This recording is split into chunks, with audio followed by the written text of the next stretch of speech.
Well, welcome to this episode of the Family Hour of the Yawa blog. We're going to continue actually on our series that was about the final word picture. We have a partial cast of characters here. It looks like I have my good friend Kevin up there now on the steps leading to my upper patio right outside the jacuzzi. So it's probably a nice place to be on a cold winter's night. Yes, it is. Yes, it is. Okay. That's a change of pace for me. Okay, glad you're enjoying it. And JB, always wonderful to see you. Yeah. You got your Shannon Yawa shirt on. Excellent. And Dr. Jeff, it does not look like you're at home today. Are you at the hospital? Yes, I am dealing with cardiac arrests and people who are yawking up and coughing up blood. Oh, that's bad. That's. I don't know if just I would another day at the office. Yeah, I don't think I would be properly suited for that kind of thing. We have the lovely Leah over to my left. How are you, Leah? I'm good. Yeah. Shabbat shalom, everyone. Yeah, Leah has had quite the experience these last few days, finding herself everywhere in a book that she thought she was nowhere. So it's been quite the go. We have Rich over on the controls.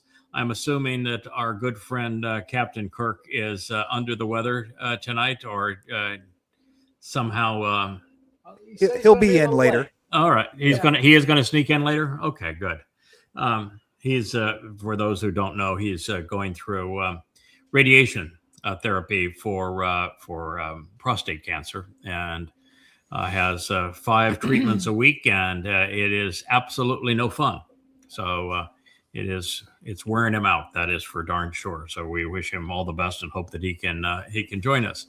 Well, we're going to return to the topic really of our lifetimes. I think that what we have come upon in the last few weeks is so beyond anything that we expected. It began, I was minding my own business. I just thought, this was. You never mind your own business. I really didn't know how I wanted to write Coming Home 4, and so I wrote 2 versions of it simultaneously. One was let's just pursue the Mizmor. So I translated the next 3 Psalms. I think they were 33, 34, 35. And then made my way past them and was just having a grand old time. Wrote about 400 pages that way. And then I said, I think what I really need to be doing is I need to track the relationship between myself and Dode, and the roles that we have been asked to play really from beginning to end, with the 4th day of creation, with the greater and lesser luminaries, and the tree of knowledge leading to the tree of lives, and the Mydode and Maydode characters when Moshe gave up and said, I can't do this anymore. And God said, I got a couple of guys. We'll take it from there. And then the whole story in Numbers 15 with the 3 animals, the ram, the bull, and the goat, resolving every problem of his people and rectifying their relationship, and how they would all work together in the end to accomplish this. And it just goes on. And then you have in Debatim that powerful announcement about the Necri making a debut right there in the Torah. I'm just so happy, Cara, that you've decided to join us in this way. That's very cute of you to do so. And so I was just minding my own business. I was making my way through just one after another. And Leah comes into my study before sunrise one morning, and she says, "Right now, you need to read the final mashal, number 31, with me." Mm-hmm. And we read through this, and I don't know if we would have had the eyes to see it if we had come across it a year ago, or 2 years ago, or much less any earlier. We would just not have had the eyes to see it. No. And it is it is Dode who was saying that he was visited by a surrogate mother, and that she imparted information to him that was life-altering. And then that mother is identified. And her husband is identified, and it becomes us. You're looking at. I had to spend 3 days saying that that's not possible. You can't go back in time. Here we are. It didn't make sense at You first. cannot go back in time No. and alter anything. You No. can witness what happened in the past, That's it. because that's the way that light works, light energy. But you can't alter anything in the past, and this is life altering. She tried to talk some sense into the young man and get him to think about who he was. I went back through the mashal, and I got up to 16, and it's still the same discussion. Yeah, the mashal It's quite long. are all written from the perspective of a husband and wife, a mother and father, providing advice to their son, all in harmony with Yahweh's Torah instructions. Yes. Yeah, it's the same all the way through these mashal, and they're beautiful family portraits, if you will. And so you can say they were written by Dode, and I think most of them were, but they could have also been written by Shlomo in his early years, him trying to share what he had learned from his father. The problem of course, ascribing them to Shlomo is his mother was a tramp, and by the time that he was born, his father was a drunk and was a lousy father, a lousy husband, a lousy leader, lousy everything. By the time The that metaphors he he uses to describe the parents suggest a poor upbringing. was born. Yeah. So it suggests that that everything we read from Dode, actually, because of this intervention of Dode didn't listen. Back one step further. My life over the last 10 to 12 years of the 24 years that I have done this since I've met Yahweh has been devoted to burnishing Dode's resume. I think all of you have been with me. In fact, I know you have long enough to know when everyone started to mock me because I had a bromance with Dode. And that grew from recognizing that he was also the Messiah and Son of God. And then that grew. Which is a marvelous thing. Yeah. And then that grew when I recognized that he was the exemplar. He was the epitome of what God was trying to achieve through the covenant. And that he also represented Yisrael, the good, the bad, and the beautiful, and the ugly. And that the next phase of that was the greatest discovery, I think, in human history, is to recognize that it was Dode who fulfilled Pesach, Matzah, and Bakodim, being crucified in 33 CE, and then taking our guilt into Sheol on Matzah, and that he wrote about it in first-person narratives, and therefore there could not have been a Jesus because Dode actually did these things, and the Jesus figure is simply a counterfeit. And that was probably 5 years ago that we came to that conclusion and was able to prove it. And ever since then, my life has been pretty much devoted to reestablishing Dode's reputation that was stolen from him by Judaism and Christianity, and to some extent Islam.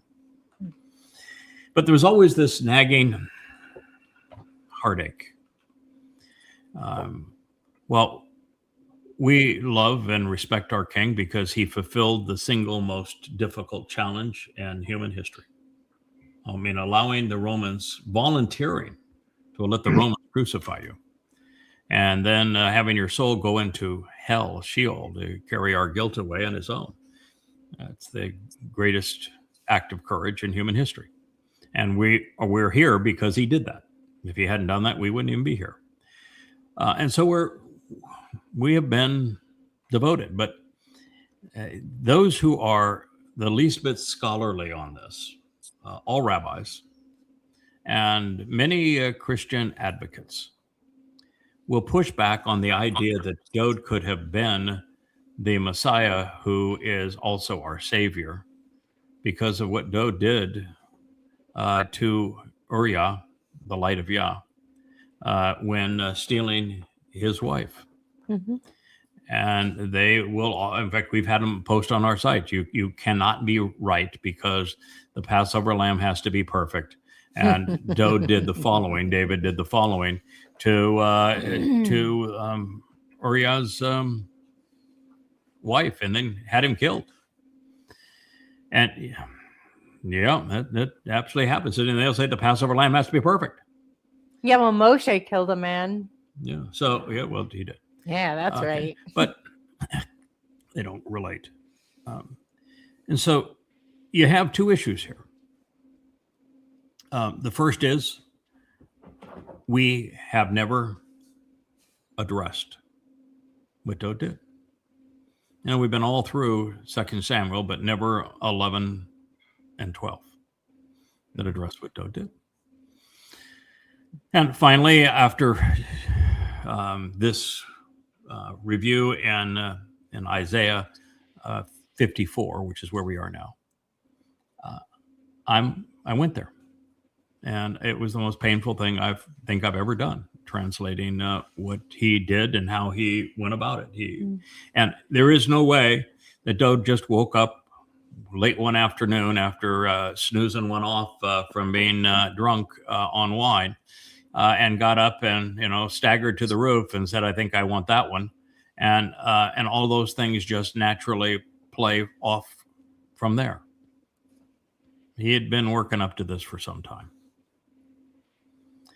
And so we have a king that had 56, or actually he was 56 at the time. He had 48 very good years. 48 very good years. That's twice as long as I've been doing this. And, I have my battle scars to show for it. And there are days where you go, am I going to make it to the end? And I'm only half as far into it as he was. He had 48 very good years, from 8 to 56. Not perfect, but pretty With a really hard pretty, crowd. Pretty yeah. darn good years, and it's a tough job. Mhm. It's a job that Yahweh tried himself, didn't do really well at. That his audience told him to shut up and go away. We never want to hear from you or see you again. That's not exactly succeeding. So it's a really tough job. Moshe, he wasn't a week out of Torah before he started saying, "God, you must obviously hate me for having me do this, and this job is impossible. And if you have any respect for me at all, you're just going to kill me now." That would say the job's pretty tough at that point. So I have a lot of empathy for him, but what he did was heinous.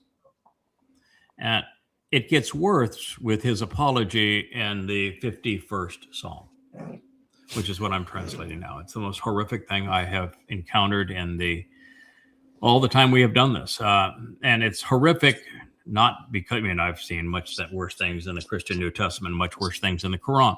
So I don't mean it from that point of view. I mean it from the point of view, this is the man I love and respect and want to serve and support. And I just cannot imagine him saying these words or even thinking them. But It's hardly conceivable. It's heartbreaking. And I'm going to draw some conclusions from that when we go through this material that are going to blow your mind. As to the predicament that he put Yahweh in, us in, all of Israel in, the world in. The effects of what he did were catastrophic. And I had never understood how Yahweh goes about resolving these kinds of situations. How does God do it? He's free will and all. He kicks us out of the garden for good reason. He wants to give us 6,000 years to get our act together and see if we really can be worthy travel companions and can be trusted and be decent listeners and responsive and reliable. He would be negligent if he didn't. And yeah, he would be. He'd be negligent if he didn't. Yeah. But then there's a series of events that play out on a very strict schedule over 6,000 years, and we're just 7.5 years from their culmination. How in the world did God keep that plan on track? And after reviewing and sharing all the insights from the last word picture, the final mashal, we came up with the answer and was really uncomfortable with it, but I understand the answer. I've shared this on a couple of programs, and I'm going to share it again tonight. And I would expect that the vast majority of people, even in the covenant that I'll share this with, won't process it, won't agree with it, won't understand it, won't see maybe not even see the need for it. But nonetheless, the fact remains that Yahweh came up with a way of intervening in the long march of time without violating free will, without making such a show that he becomes impossible to reject, without rigging the system, without violating cause and effect, and so therefore not going back in time, but playing right along with the flow of time.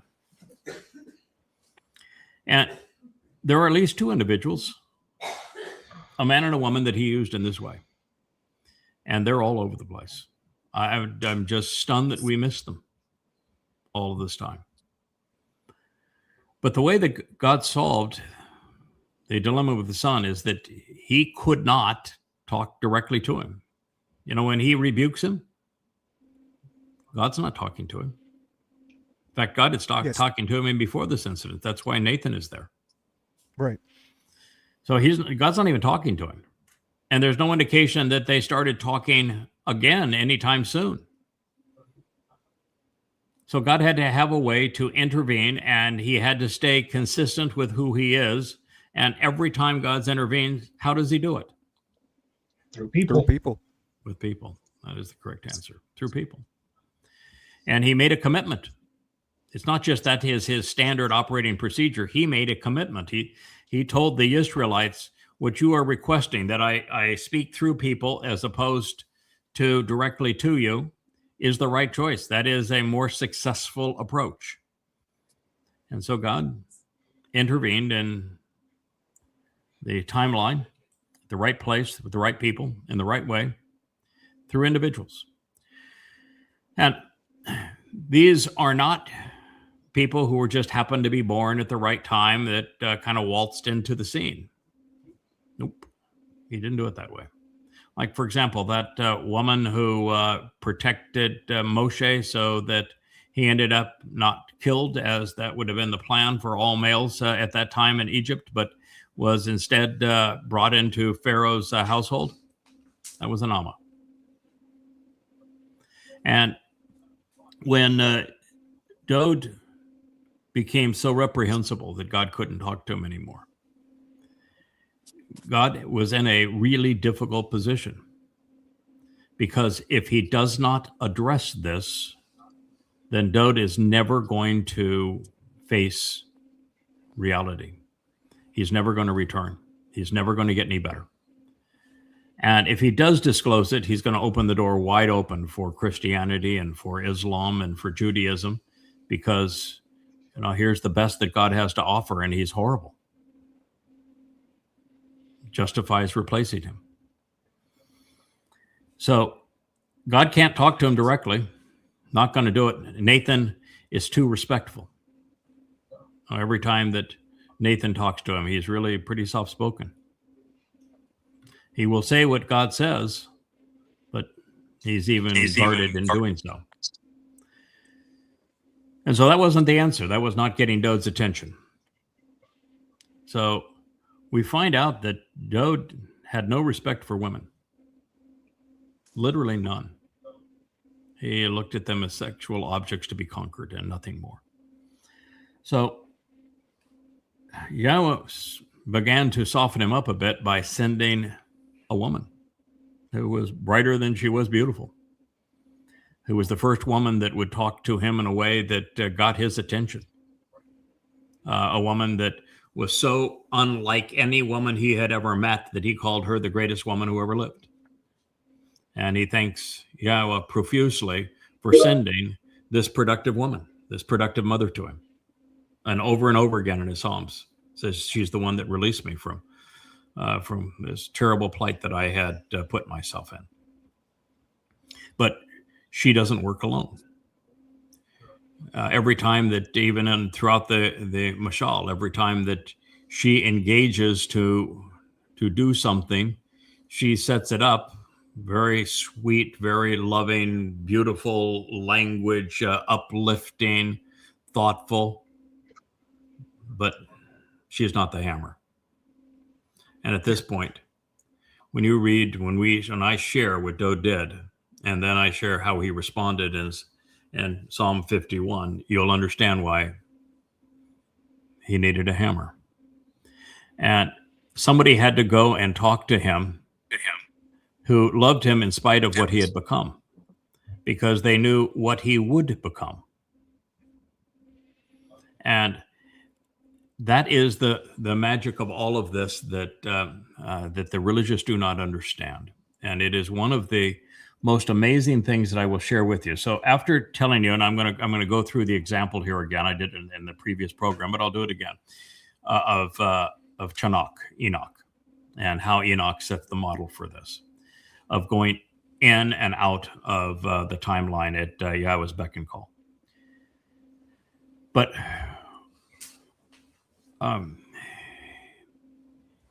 the thing that the religious miss, I was alerted to because of Jake O'Brien's song about the Adama Parral. And he did that cartoonish character of me standing with the rainbow. That's my Facebook portrait. And I wrote a lovely song and introduced the Adama Parral, this bloody red man of the earth that's perceived to be the red heifer, who is a productive bull, as perfect. And he used the word perfect 4 times during the song. And my response is just to cringe.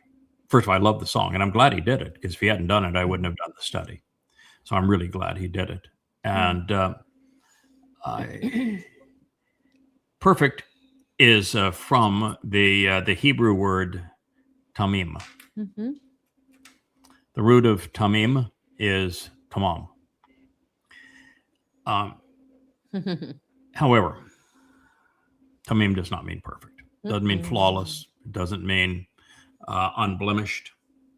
It doesn't mean innocent. Nope. All of those things that are assumed that it means to create this notion that there is a perfect lamb and that you need a farce of a person who never actually existed so that he could be slathered with perfection, and that the myth of Jesus Christ, it's all a lie.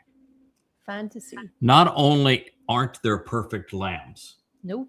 not only aren't there perfect bulls, Nope. there are no perfect people. Definitely not. And God's not even perfect. Moreover, if we were perfect, we would be boring. Mm-hmm. If we were perfect, there'd be nothing for us to learn, no way for us to grow, Nope. no chance for us to improve. Nope. We'd never have an opportunity to prove that we were trustworthy or reliable, or we could accomplish anything beyond just being us. Eternity would be hell. Oh God, it would be hell. It's it's those. There's a lot of people that will do like the Twilight Zone series. I'm sure you've seen them love those. before. Being a bit of a nerd, I mean that lovingly and positively, because I'm also one, and my wife loves nerds. But JB, Yep. I am sure you watched some Twilight Oh Zone. yeah, I watched Okay. every one. every episode multiple times. Okay. And there's one on somebody goes to what he thinks is heaven. And it's everything that, he's got the prettiest girl, and he's got the best house, he's got the best job. He's got this heaven thing is really good. And after a while, when you play golf, and every time it's a hole in one. Every time you hit the slot machine, it's jackpot. Jackpot. Yep. And after a while, It's boring. No thrill. it's not only boring, it becomes hellish. Yeah. Mhm. And that was the And- twist at the end. Yeah, that is the whole twist of this, and most people don't understand it. That if you got everything you wanted, if everything was perfect, your life would be hell. Mm-hmm. It is fighting through the imperfections that hones our character. It's this whole idea of being imperfect that makes us unique individuals and therefore interesting. Some of us have more imperfections than others and are therefore more interesting. I score high on the imperfection scale, and Oh, me too. therefore, yeah, You've been called the most interesting man in the world. So I have that. Yes, I have. Even by God. So it is true that I must have the most imperfections. Therefore, And by the way, and that's something that Yahweh likes. He Mhm. likes clearly. He likes lovable rogues. He likes characters. He likes So- me. Yes, and you're a character.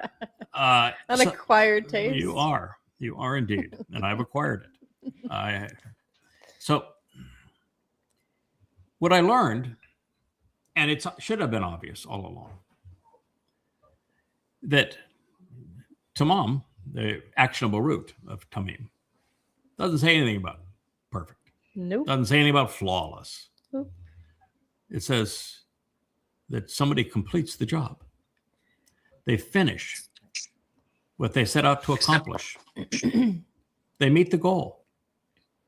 No It- religion there. It is the very thing that we have recently learned about Eden, is it not? Mm-hmm. That what God was looking for is just for us to keep on keeping on, just to show up. It's a work day. Show Right. up. Be accountable. Show me that you care. Engage. Do something, and see it through, please. But now you think, okay, well, that's a whole lot different than perfect, right? Mm-hmm. It's just being reliable, being engaged, and seeing it through. That is the definition. So the Passover lamb is the lamb that sees it through right to the bitter end, right? Mm-hmm. Yeah. Yeah. The bull that is that Adam of Parah called perfect. All it means is he gets her done. Mhm. He sees it through right to the end. Dode. He's tamim. Why?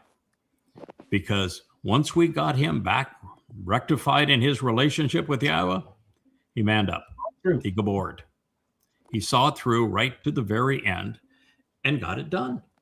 He committed himself to fulfilling the two most difficult days in human history, allowing the Romans to crucify him and going to hell for a heavenly cause. It doesn't get better than that. He saw it through. He did the job. And we're all here because of it. That makes him tamim.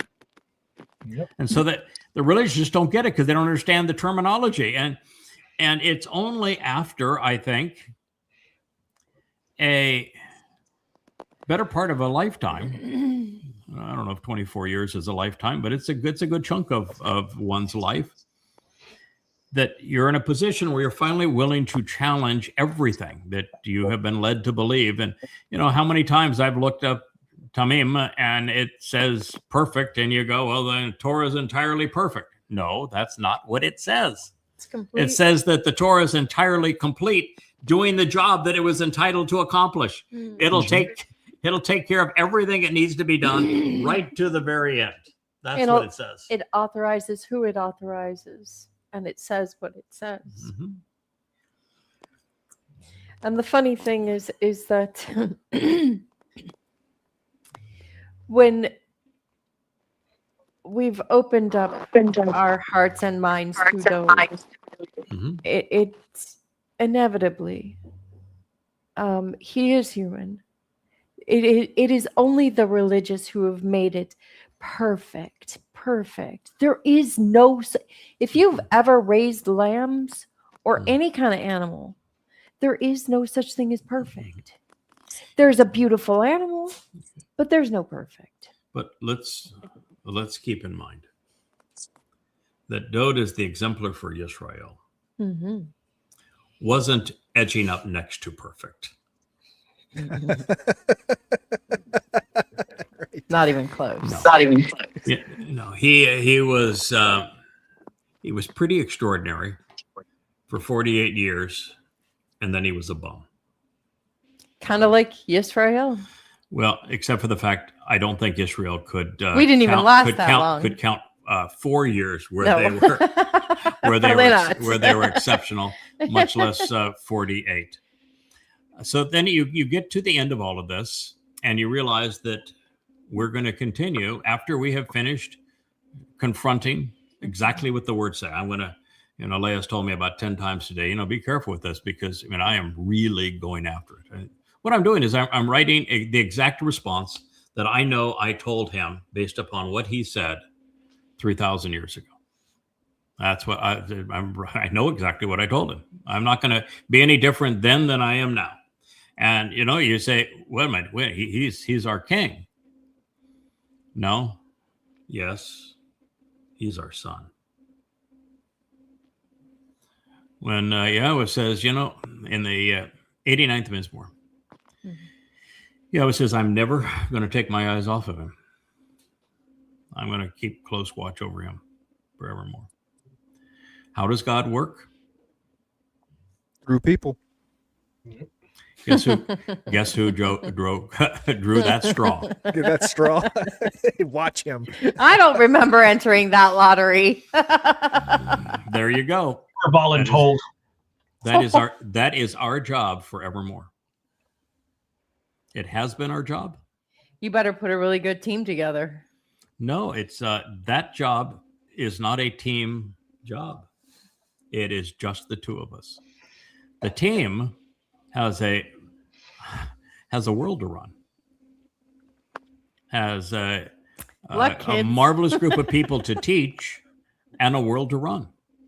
When we're invited back to Eden, it's yes, God is removing all of the religious and political trash. That's a very good thing. And he's going to remove all the pollution, and the world's going to be restored to Edenist conditions. Yes.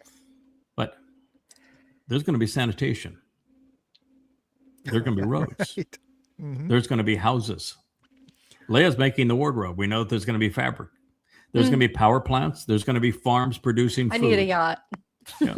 All of those things are going to exist. Yeah, we need a yacht. And that's why there's so many goyim that with the right aptitude and attitude that'll be allowed in. And, they will be emancipated because of the nature of the Torah pursuant to the Yobel. 50 years in, they have to, and 50 years is nothing when you're dealing with 1,000 and then with the potential for eternity. They're going to be emancipated. But guess what? They're going to stick to the same jobs. Why? Because the jobs need to be done, because work is good. Mm-hmm. Sure. And so... And it'll be a much different... There is a community. world to run. Power plants, internet facilities, roads, farms, distribution, sanitation, all of it has to be managed. And God's going to establish his covenant team as managers of that, while also being the teachers and the exemplars so that we make the most of this opportunity and get as many, if not as many, at least the best of that remnant released in 1,000 years so that we can all go and explore the universe. Now, fortunately for us, two things, well, a number of things are true. While we're going to be working our tails off, working with Yahweh was fun. You're a great boss. It's going to be, and working environment, our comrades are going to be wonderful to be around. The working conditions are going to be great. The environment, the office is going to be beautiful. And we're going to get plenty of time off because we will be able to transition as covenant from matter to energy. Yeah, do your job and then transition to energy. And you could spend 10 years in a second. Mm-hmm. Yeah, you can go on 10-year exploration around the universe, come back a second later. And it's going to be an ideal set of circumstances for us and tremendous rewards associated with it. Well, I think that we will all sit in a council of elders, if you will, managing all of these things and scheduling them out and this sort of thing. I did learn that my job isn't what I thought it was going to be. I'm not the king's herald.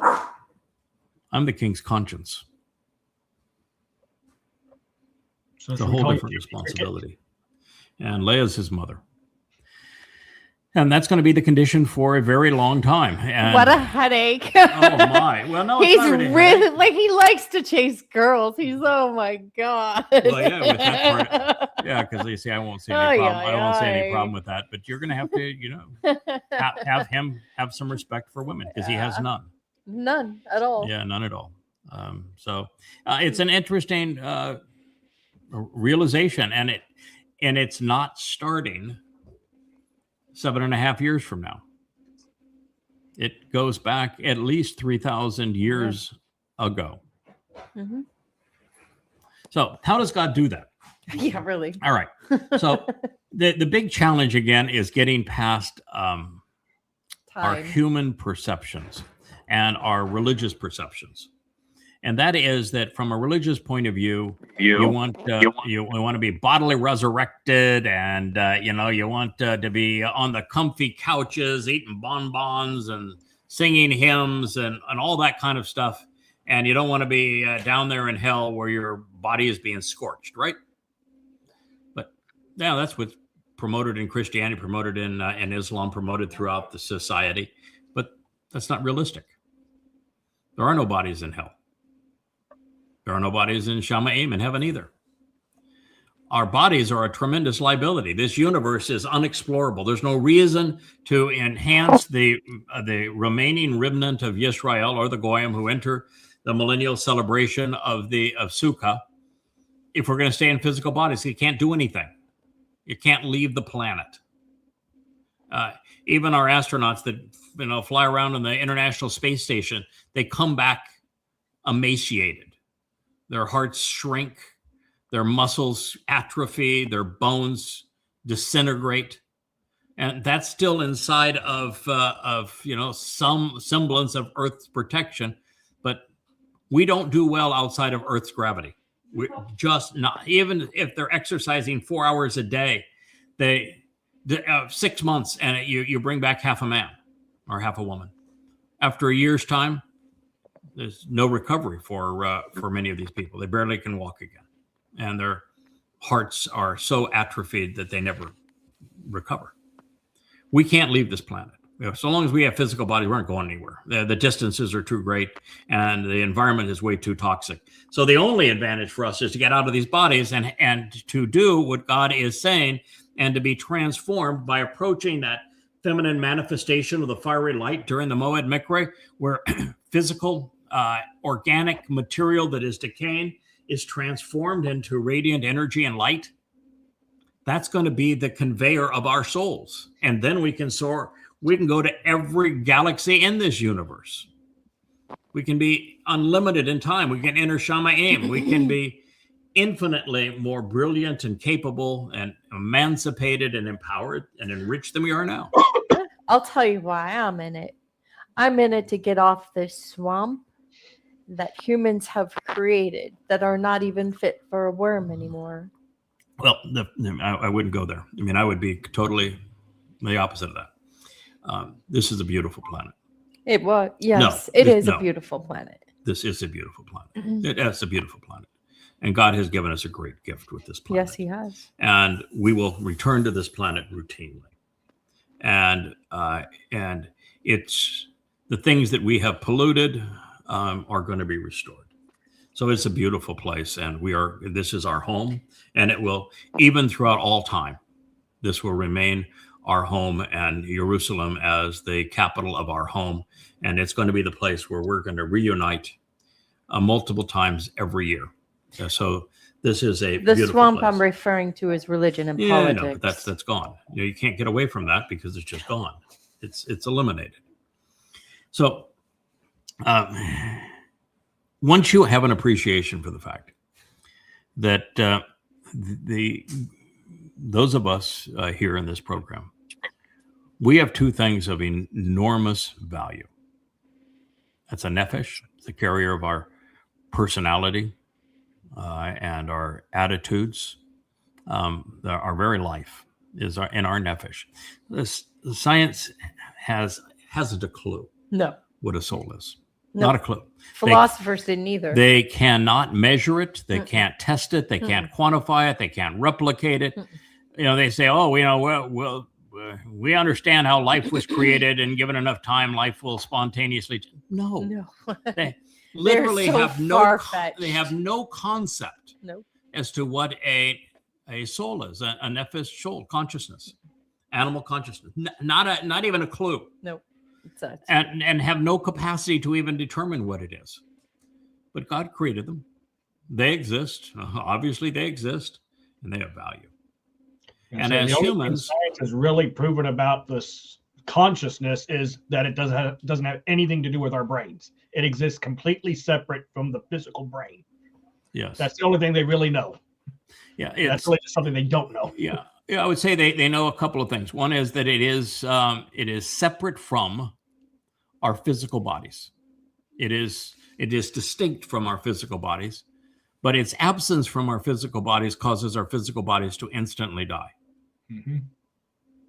So it is essential for life in our physical bodies. The moment it's gone, we're dead.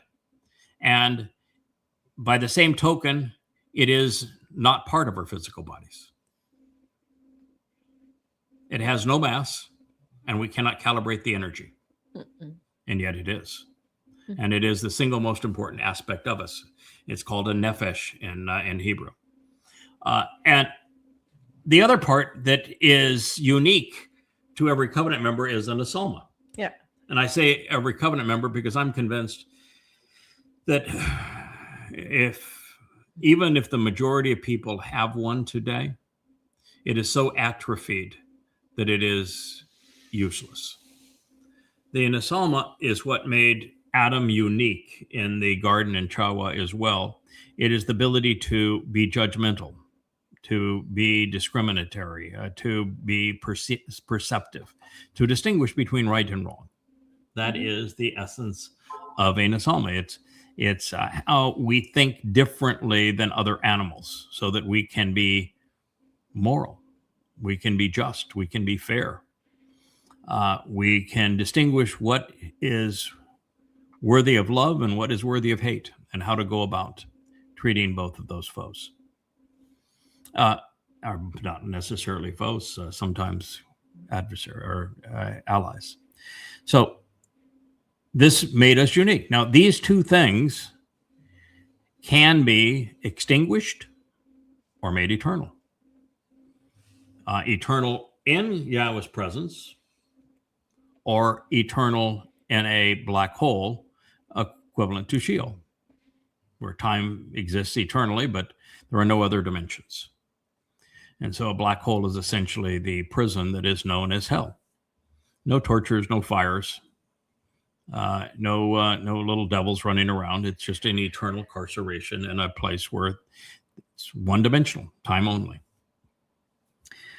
And so once you realize that your physical body is discardable and replicatable, both of those things are important.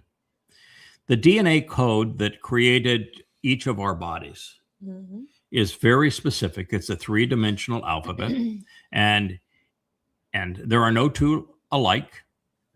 The permutations are trillions of times greater than there are permutations for snowflakes or for the number of animals that have been on the earth up to this point. So we can all be uniquely individual because of the DNA.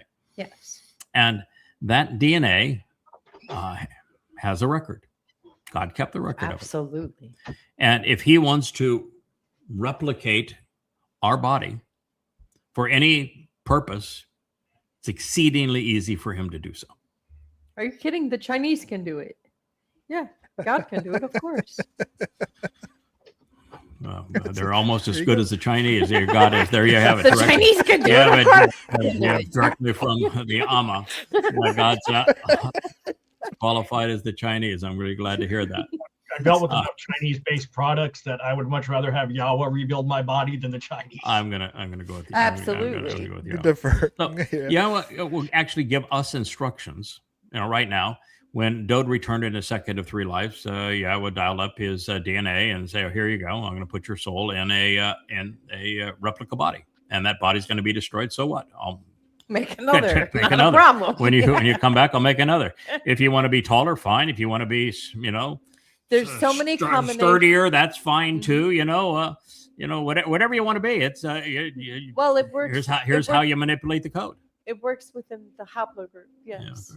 But it anyway, works within your genetic code, but there's so many variations within your genetic code. You're going to be able to dial it up whatever you want. So easy for God to do. Piece of cake. He can do it while napping. And taking care of a soul is easy peasy for him. So our souls can come and go as God sees fit, and he can dial up a body when he wishes to.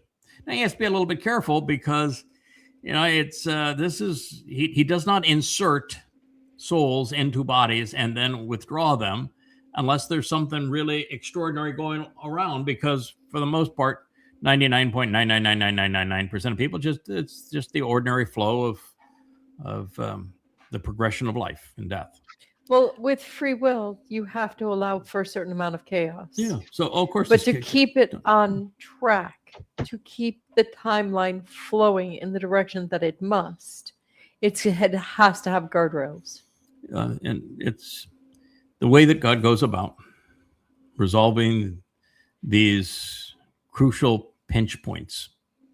Moshe, for example, he needed to be entered into Pharaoh's household so that he would be a Hebrew that would be educated, that he would be a Hebrew that would know the ways of the Mitzri, would speak that language, would also speak Hebrew, would have come to know the religion, the politics, the caste economic system of the Mitzri, the Egyptians, and have rejected it. He needed a man that had done those things. And that was not going to happen unless it was talk about what do you think the likelihood is that a Hebrew boy who's supposed to be assassinated gets floated down the Nile and picked up by Pharaoh's daughter and taken into Pharaoh's household? What do you think you want to run the odds on that? I'm going to ask Perry to do that, but yeah, I'm with you. Yeah. So there's an Amma in that story. So that's right. That's why there's an Amma inserted that story. Mm-hmm. God says, go take care of this for me. This is what I want done. You go down, you do the job. When Moshe was had opted out, and Moshe didn't handle it very well.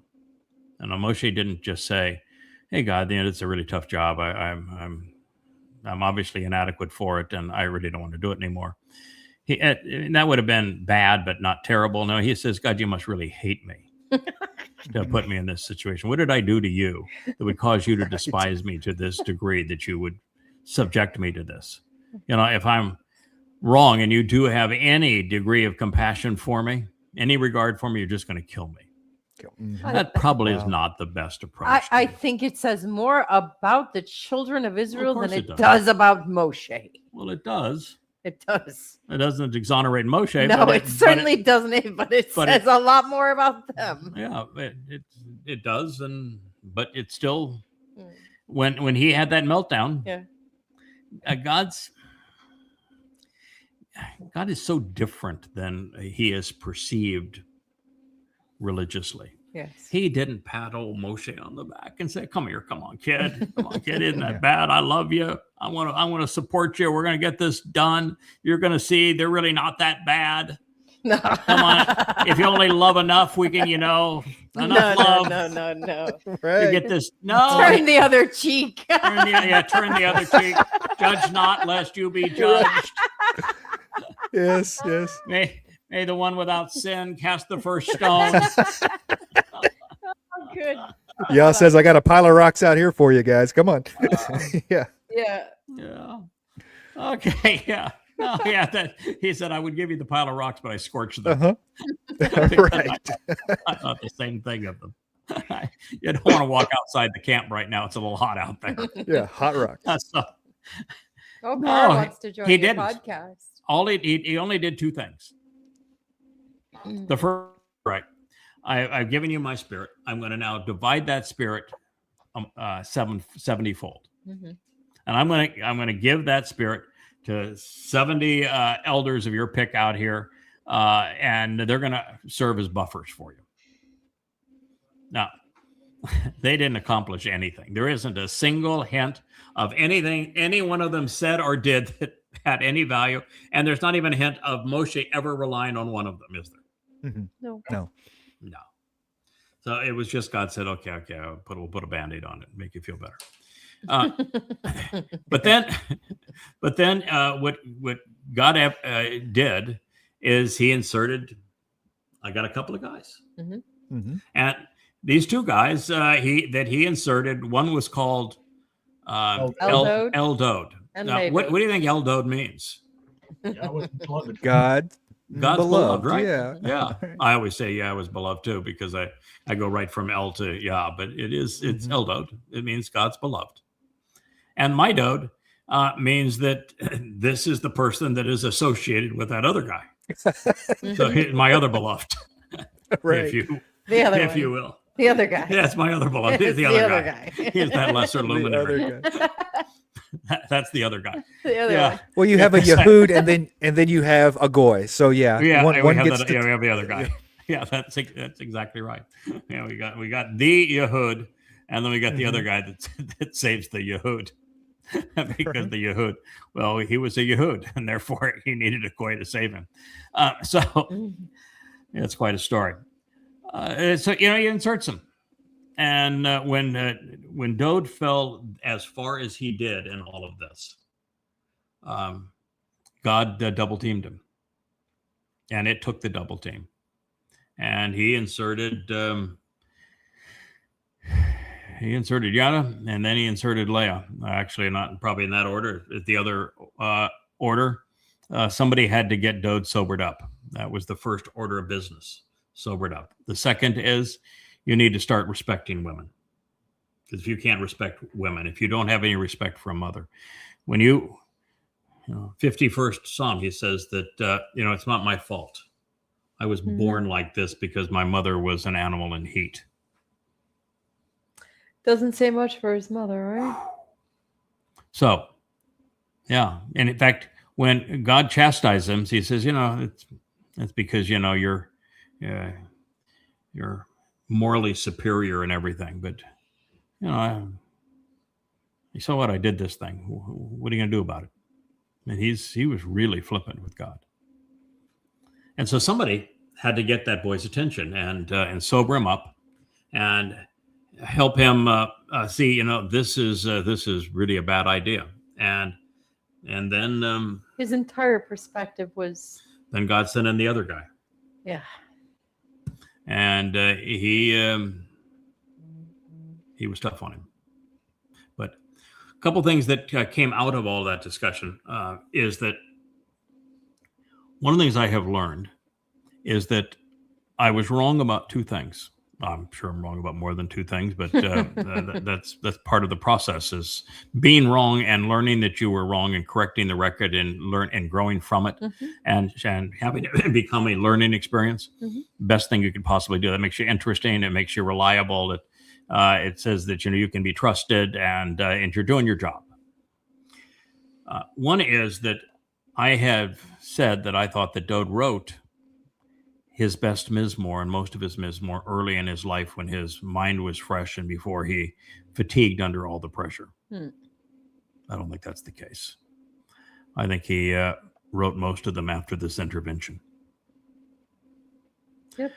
The second thing that I was wrong about is that I've said many times that when I came to say that Dode served as the Passover lamb and was crucified in 33 CE and then fulfilled Matzah, what I have said is that since I was able to figure it out by reading the Torah, that Dode could have figured it out. He was a student of the Torah. And he would have seen the same things I saw, which is how I came to this conclusion. But he didn't. I figured it out. And I told him. And it's only when I figured it out and told him in no uncertain terms, this is who you are, that he sobered up and restored his relationship with Yahweh and said, you can trust me. I'll get this done. So better late than never. Better late than never to this party. By All the right. skin of his teeth. By the skin of his teeth. He got it done. He true. got the job done, which means he was tamim. Not perfect. He completed the task. Job. And that's what we want. There's nothing more important for any of us than to finish this job. I'll hold you up with stilts if I have to finish this We job. do not know if we have 4 months left in this first phase, or if we have 14 months left. That's right. In this phase. I don't know. And I don't even think I want to know. Mm. I think I want to work with both deadlines, because if I only have 4 months, I just can't get enough of this done. There's too much more to learn and to share and to write and to leave as a legacy. And 4 months is not enough time to get that done. Mm-hmm. And if it's 14 months, then we can get a lot more done. But we're also putting ourselves in a more vulnerable position, because when you do this job, you have virtually no one outside of your own family that's going to support you, That's right.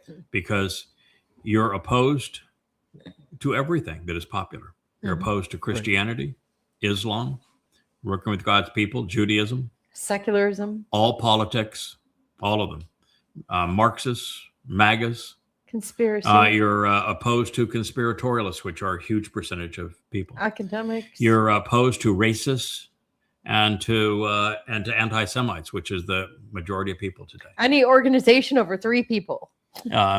So you have no affinity Yeah. with any group of people. That's why we're so popular. And that's why it is. It is. You know, if we were to be popular, We'd be in trouble. we'd be in real trouble. That means that Seriously. we have gone off message. Yep. If we're popular. Mhm. And we have to recognize that God doesn't back down. No. He doesn't make accommodations. When Dode fell badly, God says all of these things are going to be a consequence of what you've done. And he didn't hold back. He says, the only thing I can tell you that is good news is you're never going to die. Hmm. You're never going to die. But I got nothing but bad news for you, boy. And for your people. And what you have brought on to yourself and to your people. But you're not going to die. And with all of that, then we have this opportunity for us to make as big a difference as we can. To see this job right to the last moment of Shabbat. Now, someone would say, okay, but there's 7 years after Shabbat. Well, yes, there are. And there's going to be either 2.5 or 3.5 before we're reinserted. Mhm. And I just don't think there's any way for us to properly calibrate, to properly even evaluate the difference between us post Shabbat and being in Yahweh's presence in that way, and getting the kind of education we're going to get and the perspective we're going to gain, and the empowerment, all of that. I don't think there's any way to calibrate that with where we are now. Hope So- for the best and plan for the worst. I mean, Yeah. that's my idea, is hope for the best, that you come back empowered, and then plan for the worst, that I'm still just going to be me, and I'm going to be me and getting the job done. You know, that's the only way to look at it, because it's an unknown. Mhm. Yeah. I agree. Very pragmatic. And it is possible that God could bring grown men back. Both of them exceedingly well known at this point, Mhm. and for them to be nothing more than what they have been, and that being good enough. So I guess, it's possible. I don't think it's that way. Yeah. Mm-mm. I think that the difference is going to be monumental. Me And I too. think by the time we finish that, we have another 1,000 years here to go on Earth. I think at that point, we are so uniquely special, empowered, enriched, and abled beyond, here we are. We're learning something profoundly important that no one on Earth has ever conceived, and it's a weekly event. Yeah. We are exceeding some knowledge of humanity about God on a weekly basis.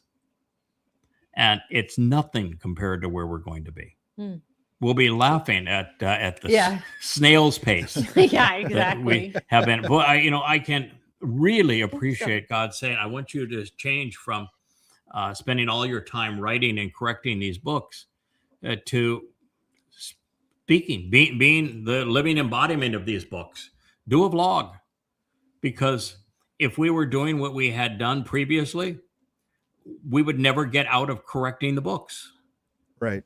Never. You wouldn't write anything new, and you couldn't learn anything new. All you would do is be correcting what you had, and you don't get anywhere. Like Joe the other day sent me an email and said, your Babel series first volume makes statements about the Toralist one coming out of Macedonia. How do you want to deal with that? Do you want to rewrite that? And I said, no, because where are you going to stop if you start rewriting things? So here's what I want you to do. I want you to put a parenthetical, whatever that chapter is, at the top of the chapter, and to say that since the time that this was written, we have learned a great deal more, particularly from the prophet Yeshaya. And in so doing, we were drawn back to retranslate and reconsider everything in Daniel. And when we did, we learned the actual identity of the Toralist one. And we learned all of the events as they're going to transpire between now and then. And all of that is now presented in the Etz Sarah, Time of Trouble, Volume 9 of Yadayawa. End of parenthetical. All the rest of it stays. There you go. I think that's the best answer, because if we did anything else, we wouldn't get.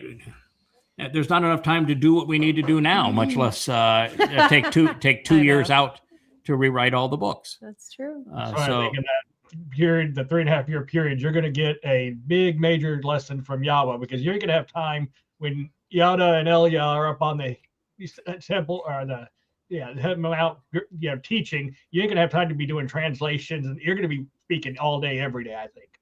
And you're going to have to already know all that. So you're going to get a first-hand lesson from Yahweh.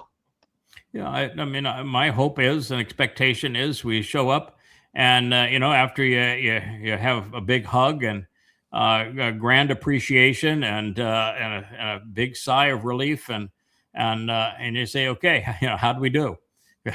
What did we get wrong? And what did we miss that we need to know to complete this story and to be accurate? I'm ready to go to school. Yep. Let's go. 3.5 year crash course. Yeah, this is my expectation. I say we got either 2 or 3 years. Let's get at it. What did we get wrong, and what did we fail to see that's important to communicate? But if I'm not mistaken, when we are given the new edition of the Torah for guidance, I think that there is actually going to be 2 of them. And I think they're going to serve a different purpose. I think that the Torah as it exists right now is going to be part of the fabric of that mortal remnant. And therefore, they're going to need books and programs like this to explain it. So I think we're going to continue to do what we're doing for them. And then for covenant that are now able to come and go and to go explore the universe, we're going to have a set of instructions on how to properly express free will with the guardrails necessary in 7 dimensions, so you don't go do something that's dangerous and rip the fabric of time and destroy the universe. You're going to have some guardrails. Free will is going to be different going forward. And we're going to have infinitely more choices, but yet have some constraints on our free will such that we don't do something stupid. So I think that even in that, based upon what we learned, JB, when both of us started translating and thinking, oh, well, I'll just translate. No, it doesn't work that way. The learning is based on having somebody make the connections for you, draw the word pictures for you, explain it to you. And I think the same thing is going to be true with the covenant family, going to look for elucidation. And I think we'll be writing and conveying texts on, here's the video on chapter 7 of the owner's manual, going forward and visiting new galaxies. Here's how to, the owner's manual and the video presentation on DNA. Don't do this, but these are some things you may want to try. And then on Earth, we're going to be doing exactly what we're doing now. And the Torah and prophets going right through them, explaining all of this and saying, these are the lessons. Listen, act accordingly. And So I actually think we're going to have the opportunity to do the same thing. Go ahead, JB. I said, you got 1,000 years as an open book test at the end. Yes, correct. Yeah, it's what is so amazing about this open book test is that while there are correct answers, and we're expected to know the questions and know the answers and to provide the correct answers, the test is far more than that. That, you see, when Abraham took Yishak up Moriah, and I've always referred to that as the test to confirm the covenant narrative. Did God probe him with a bunch of questions? No. No. So it wasn't a test in that regard, was it? No. It was a test of tamim. Are you willing to see it through? Mm-hmm. These are my instructions. Are you willing to see it through? That's the test. He lifted the knife, didn't he? Mm-hmm. And then God says, you passed the test. Now I'm going to provide my son. So let's have a great meal. Let's enjoy Passover. All about understanding the plan and what's expected for us. But that's the test we're all expected to pass, showing that we're willing to listen, do as God asks, be responsive, and then be reliable. So I do want to return to where we were, and I want to begin with the first statement of the 54th chapter of Yeshaya. And I want to introduce it a little differently than I did previously. This is celebrating a barren woman who's supposed to be joyous. So why would God make a big deal of one woman? Because this whole thing is one woman. We're going to go through like 12 statements. It's always female singular. All right. Why would God make a big deal about one woman who's now having kids after being barren? What's the reason for that? What do you think? Rich? I'm not sure. I haven't told you the answer during lunchtime. Then I obviously wasn't paying attention. Oh, wow. Okay. So I'm making a big impression. All right. Well, there's a kind of a lot going on. There is a lot going on. That's fair. There's a That is lot fair. going on. That's true. I would agree. Look, it's wearing Wookiee out. The reason is that for 3,500 years, There have been no children. Israel had stillborn children. Mhm. There were no covenant children. No. That's the reason. Because Israel was childless where it mattered Mhm. in the covenant.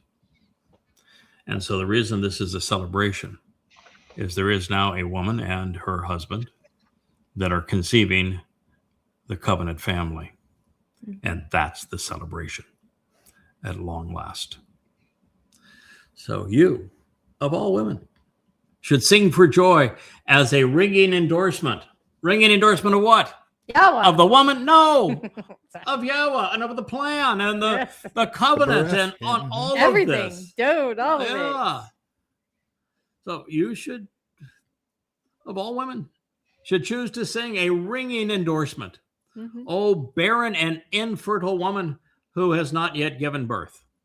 How many natural childbirths have you had, Leah? None. Right. How many miscarriages? 6. 6. How many barren women are in the Torah story? 6.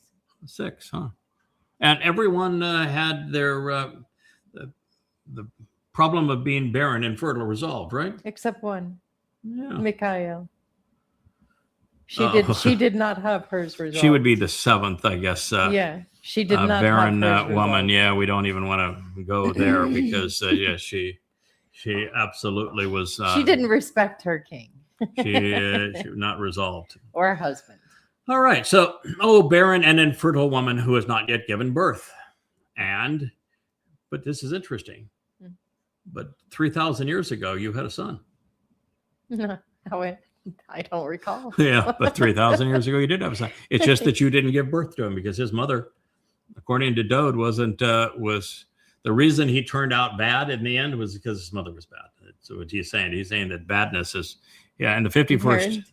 Mizmor, he actually says that badness, the reason he was bad was because it was passed on to him through childbirth because his mother was a whore. Yeah. Wow. That's Sounds like that's he's been sperm going in to the some sperm in the therapist. egg. Yeah, I'm going to Yeah. tell you one thing for certain. That sperm in the egg do not know if you were conceived in love or in hostility. They do not know if it was hot and stormy or if it was so cold and meaningless that both fell asleep. That sperm and egg do not know. They do not care. Blame the parents. Blame the parents. Blame the parents. Well, he wasn't. It's one thing you can do is blame the parents and say, "Oh, I had a lousy upbringing." Well, okay, so I had a lousy upbringing. So did my wife, Leah. Yes. Yes. Both of us had really crappy parents. We lost the parent lottery. Hmm. And Doe did too. Yeah. But he's not blaming his parents. He's blaming the sexual encounter where he was conceived. Yes.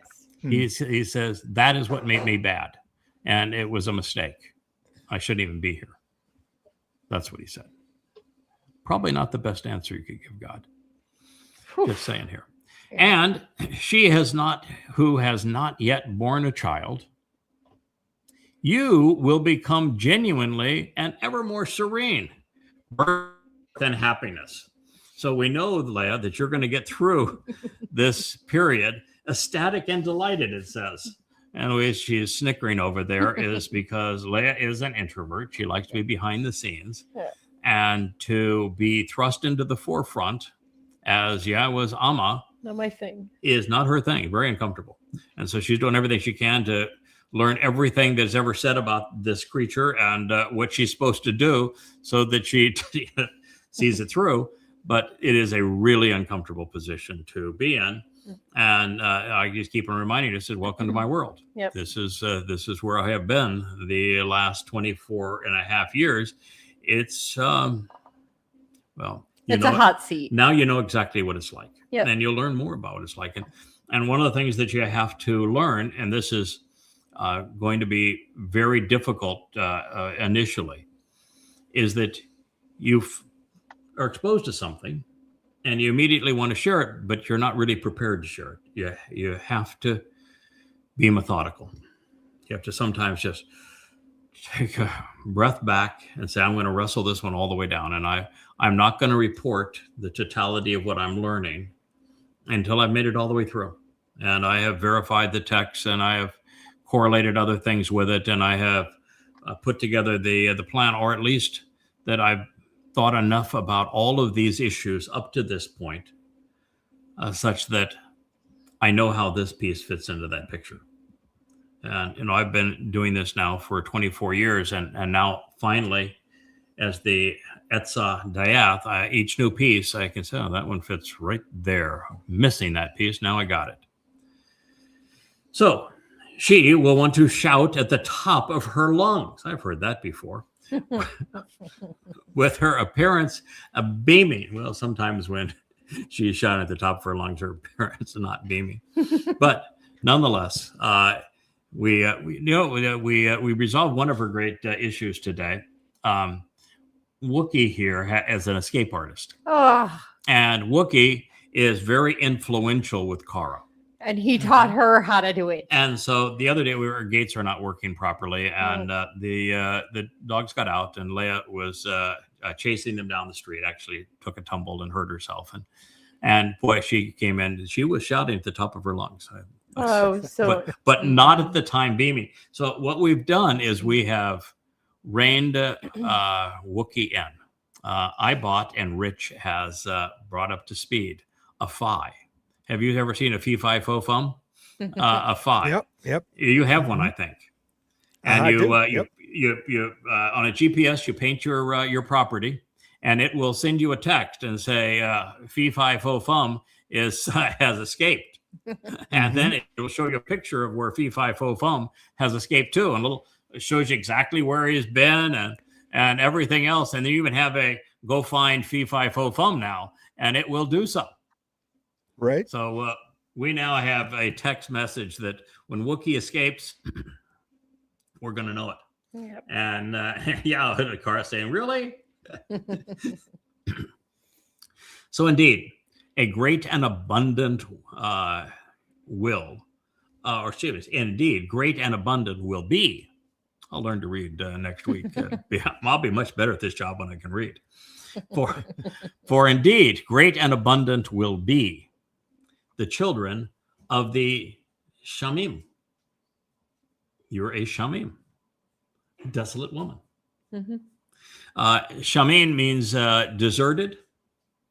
Abandoned. You were deserted and abandoned, weren't you? Mhm.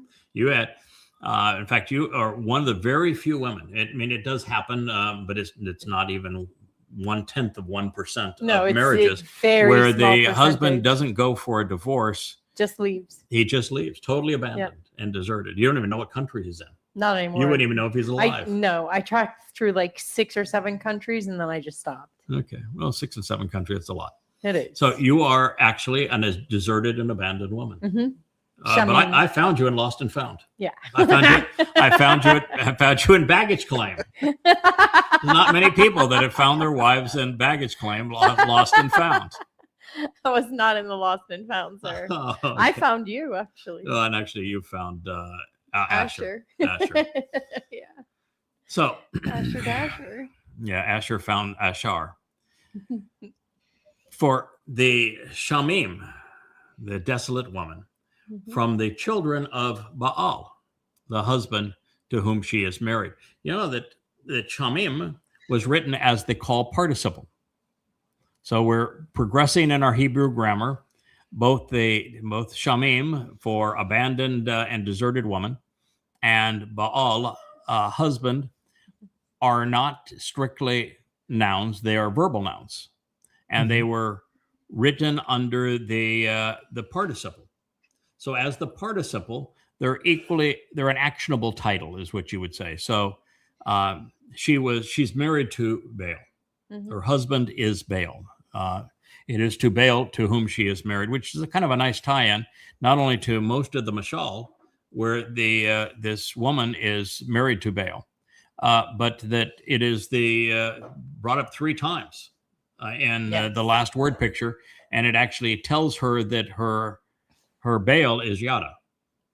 That's pretty. At that point, you're saying, okay, I'm probably not going to wiggle out of this, and that she is a seamstress and a fashion coordinator, and I'm a merchant trader, and you're going to say, all right, so he's been there, seen that.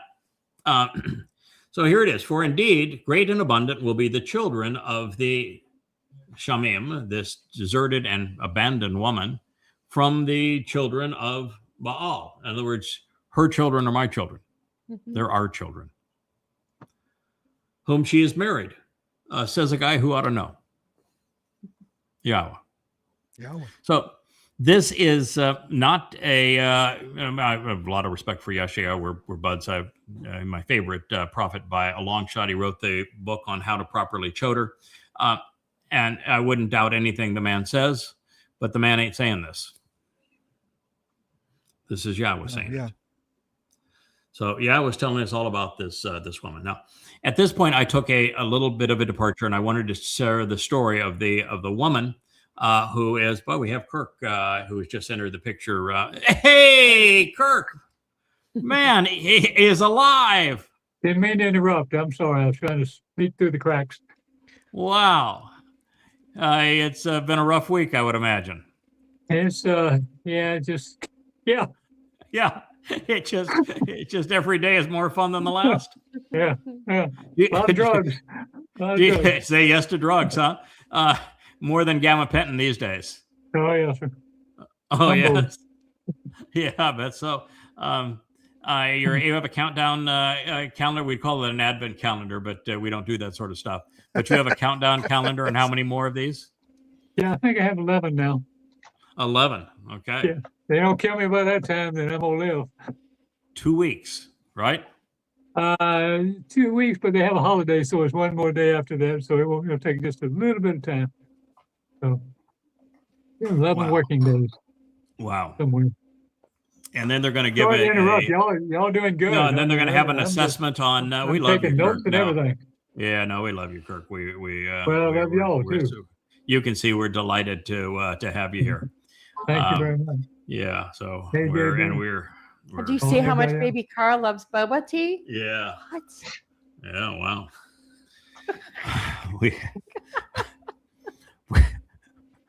We have two spoiled dogs.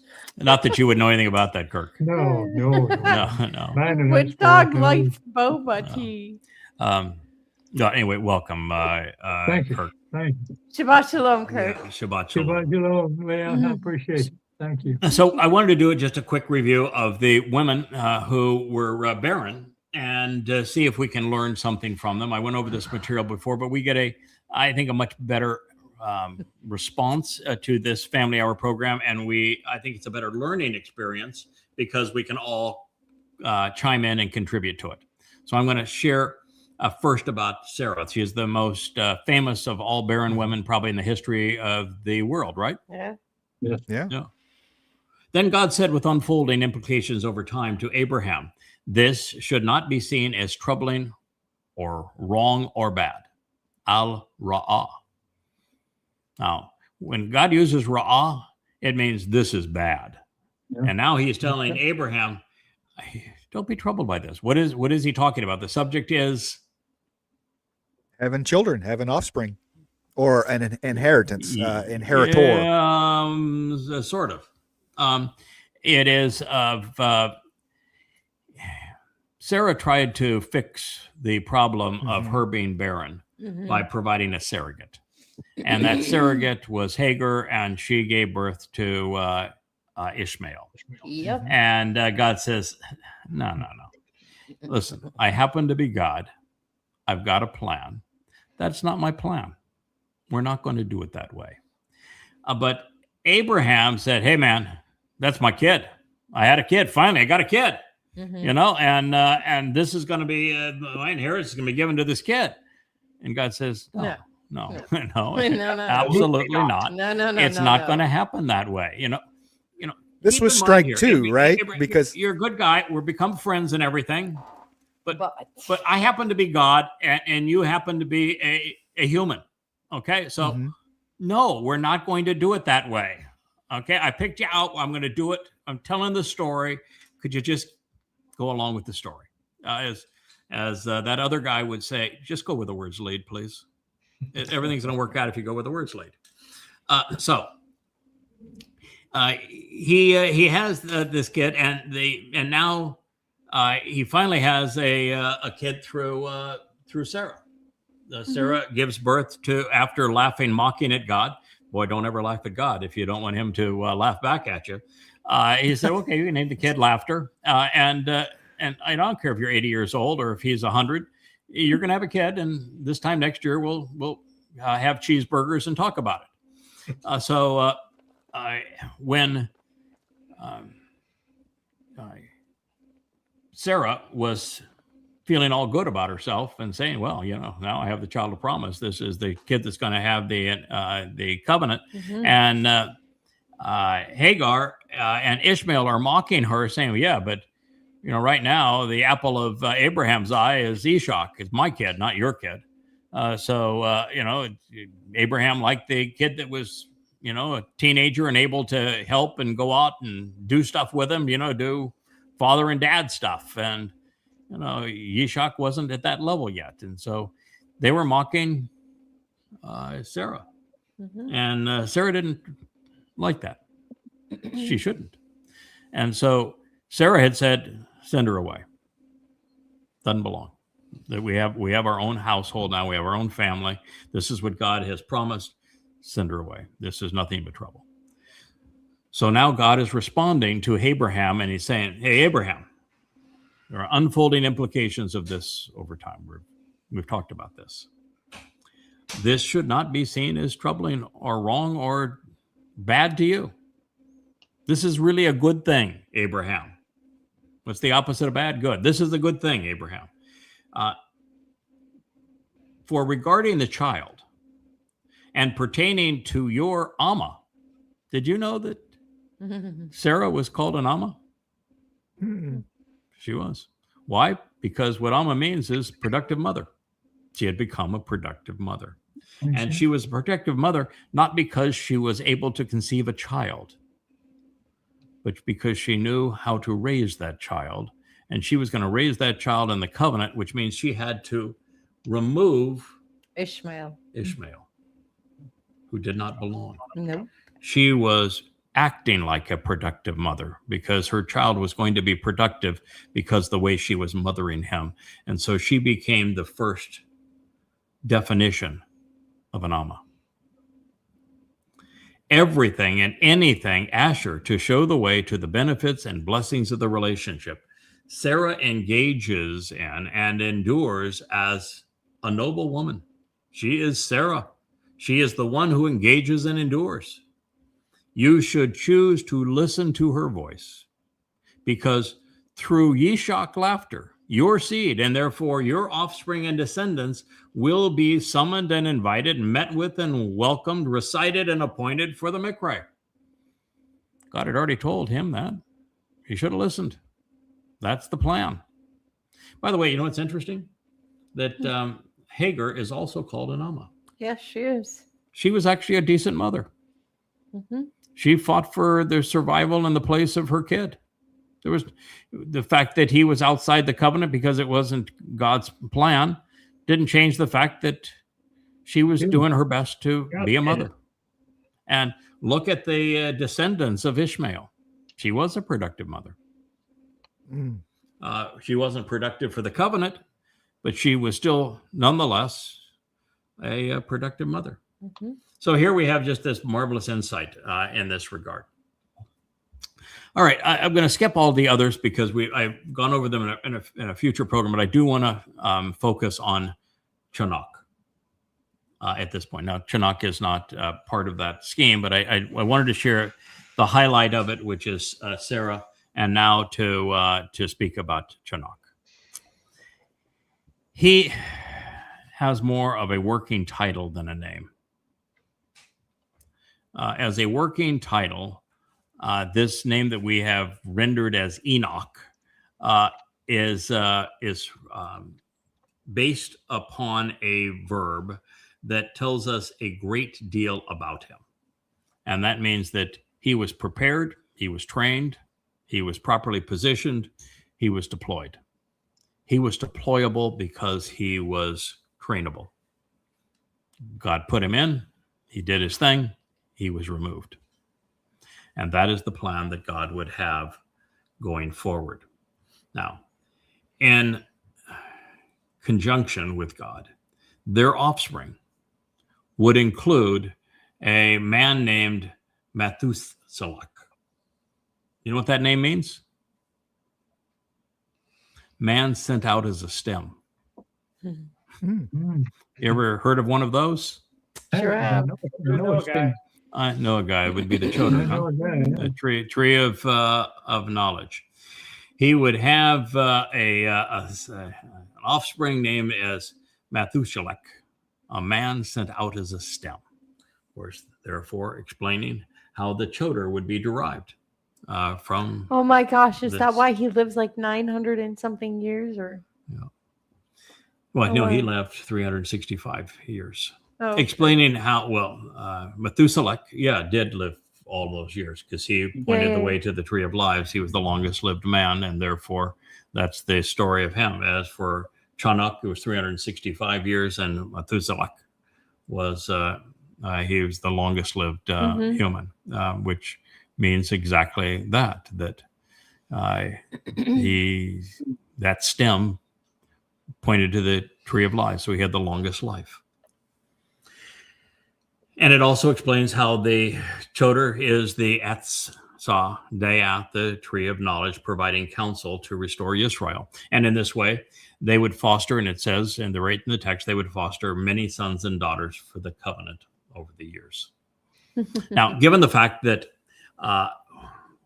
that he would live for 365 years, at a time when the Hebrew calendar was 354 days, I think that time, because that's a very precise number it is. of the solar year, I think that the time, it suggests that he in another life would correlate God's calendar with man's calendar. The first time that's been done. Therefore, following the clues, it appears that whatever time, place, or title of Yahweh's choosing, he, or sometimes she, would be inserted into the ordinary flow of time by Yahweh, then removed, returning to God, awaiting the next deployment.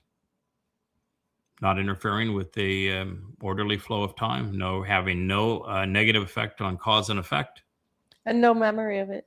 No. No. You a go clean in, you're slate every properly time. trained and equipped for that particular mission. You're in, you're You out. accomplish the mission, and then you're withdrawn. Mhm.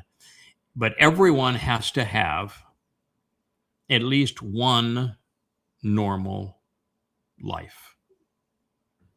So even those souls have one full normal life Complete. where they have the opportunity to demonstrate that they can learn and grow and mature and be what God has expected of them and what he has said of them, and they'll represent who he has claimed of them. So here's Chanuk, the text regarding him, and it's not much, but it's a lot. Chanuk, trained and prepared, dedicated and deployed. Boy, is that ever a sweet spot for exactly what we're conveying here. Was unfazed by external human influences in his consistent walk through life. So do you know how I came up with he was unfazed by external human influences? I mean, walk through life was easy. The verb is halak. You heard of the hitpael stem? Mm-hmm. The hitpael stem means that the action of this verb is being conveyed in such a way that the one who is the subject of the verb has no outside societal influence on him of any kind. He's not affected by religion. He's not affected by politics. He's not affected by conspiracy. Men are not going to sway him at all. This person is being sent in and prepared by God to perform a mission, and they're going to stick to the plan that God has prepared and laid out for them, and nothing any human's going to do is going to deflect them. It's kind of like special forces team. They are, except that's pretty small. Yeah, very And- tiny. And in his special forces, they accept women. Yeah. Mhm. Yay. Yay. If you're going to go out and pound the bonies, man, it's better to be with a pretty girl, right? What a goyle. Yeah. Yeah, pretty girl. All right. Okay. Well, I'm getting better. Yeah, there we go. How about a smart girl? Well, Les is a smart girl. Two. Well, All the above. but I wrote here recently is that Dode finally met a woman who was brighter than she was pretty, and became prettier because she was brighter. Mhm. Here. Yeah, I knew if I had just written that first part, I was going to get flack for that, even though she likes the brighter than she is prettier. But that was not going to fly. So I said, there's still bringing it a Right brain. on- right We're- on we're- the Intelligence head. 7 is a 10. I'm going to tamam this one right here. Yes. I'm going to Yes. complete it because she becomes prettier because she's brighter. All right. So was unfazed by external human influences in his consistent walk through life with the Almighty. By the way, this was written in the imperfect in addition to the hitpael. So it means that this is something he did without intermission, with great regularity. This was not a one-time event. This was not one and done, as they say. It was not written in the perfect, written in the imperfect. Afterwards, he delivered with him Math-ush-Shalak, a man sent as a stem. So afterwards, there would be a Choder. At 300 years. Then he fathered other sons and daughters. All the days of Chanuk, trained and dedicated, as well as deployed, were and will be 365 years. So Chanuk trained and prepared, dedicated and deployed, unfazed by external societal influences, consistently walked, traveling through life with the Almighty. And there was nothing of him, because God grasped hold of him at that moment and obtained him for a period of time. Lakach SQ.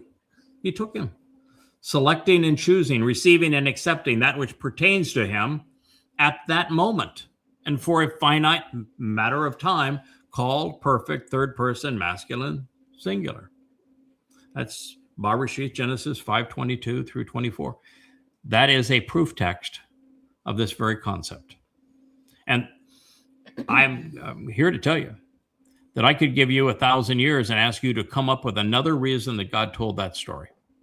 Yeah, right. And I don't think you can come up with one. I think there's only one reason the man has that name, and his story was told exactly that way at this time. He's the proof text for what God is doing in terms of inserting these people to keep his plans on track. There are a million conspiracy theories about who this person is and what they Enoch? do. Yeah. Oh, yeah. Well, there's a reason there's a gazillion conspiracy theories on Enoch. Has become some dunderhead in probably the 5th century BCE, robbed him of his name and wrote the book of Enoch based upon the man's name, because it was an interesting character, having no idea who he was, and he wrote a bunch of religious rubbish. And so because they skew angels having battles and Nephilim being giants and that sort of thing, they just have all sorts of Enoch conspiracy makes theories. Job seem credible. That's how That's yes. Yeah, it kind of does. Yeah. The book of Job is a farce. The way that the book of Job casts Yahweh is exactly as you would expect Satan. And that's the reason why I realized the book of Ezekiel was a farce, is that God is not the way that Lord is pictured in Ezekiel. In Ezekiel, there's 25 ways to kill a Jew, and there's 2 horrid rape scenes, and then he completely changes all 7 of the Moed Mikre, and then builds this colossal monstrosity using the copper con to pave over everything that was Jerusalem. The Trump Tower, if you will. And so you realize it's not from God. Same thing was Definitely not from Yahweh. Yes. So the plan, I think, is ingenious, that God can infuse any situation with whatever influence and incentive or protection is needed, keeping everything moving forward without violating free will or cause and effect. Every insertion becomes a teaching opportunity. He continues to work with and through his creation, which is his style, and commitment, rather than overpowering his creation, which when he didn't work out at all. Moshe, Dode, Shalomo, Yashaya, et al. Could speak confidently about the Nakar, this observant foreigner, and the Amma, productive mother, because they had seen him in action. So returning to the Shamim, the abandoned and desolate woman whose husband is Baal, who are having this boatload of kiddos in anticipation of her prolific addition to her family, we read, you should want to enlarge. It's time to build, make the nursery bigger. Somebody, we need to build an addition on the house. You should want to enlarge the place to take a stand and to arise of your brilliant dwelling place for your household. And the sheltering curtains of your tabernacle spread out. Now, the first is that God's covenant family home on Mount Moriah, which would be the standing place, needs to be bigger than the original one. And I think it's going to be monumental, not so much in footprint, because I don't think it's going to exceed the the footprint that it previously had in terms of lateral dimensions, but I think it's going to be taller, and I think it's going to be made out of light. And what it's saying is that it does need to be expanded. I'm actually convinced that the final version of this is going to be a hypercube. I think it's going to be a multi-dimensional structure. That's what I was just about to say. Is it's going to be multidimensional. Yeah, and because it's a hypercube, you can expand it, but still keep the same footprint. So I think it's going to be a hypercube. And we know that Dode's making it at the end, so it's and he is as brilliant as the sun, and the mercy seat that will take the prime position in it is going to be as brilliant as the sun. And this is the reason for our seamstress making a curtain. She specifically said, "You need to make a curtain. There was a curtain before. Got to make a curtain. But I'm going to let you make the curtain. Dode gets to make the house. You get to make the curtain."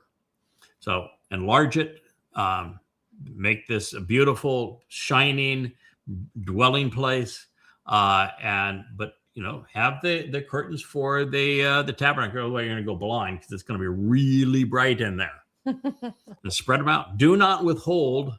This is the hypercube thing. This is JB. Why I think you're right. Do not withhold dimensionality and increasing your cords for the remnant. This is mithar, and mithar it does mean strings, but it also means those left behind, the final remnant of Yisrael. Then elect to strengthen, toughening, and hardening your tent pegs. Now, I want to tell you, we're not talking about tent pegs here. We're talking about something that's is essential to Yahweh's name. The tent pegs was part of His name. Okay, there, Wookie. And what is being hardened and toughened up are the entrance during the millennial Shabbat. These the mortal remnant, because if there is wishy-washy and as useful as Gen Z, we're in trouble. Big trouble. So it's part of our jobs. Toughen them up, harden them, chazak them, make them firm, more intense. We need. Too bad we don't have Dr. Jeff here. It's his favorite word. We need more shazak around this joint. Yeah. Indeed, you will give birth, creating a significant increase and spreading out to the right and to the left, to the south and to the north. Okay. When we're positioned here on the Temple Mount, the standing place, right and left matter. Because the orientation of the temple is what? East. East, west. So left happens to be the column named Boaz with strength. Jachin is the one on the right that represents Dode, the one who will finally overcome. And to the right is the city of Dode, correct? And to the left would be either the northern kingdom, so we're dealing with the northern kingdom and Yehudah, left and right, or we're dealing with Goyim over here to the left and Yehudim over to the right.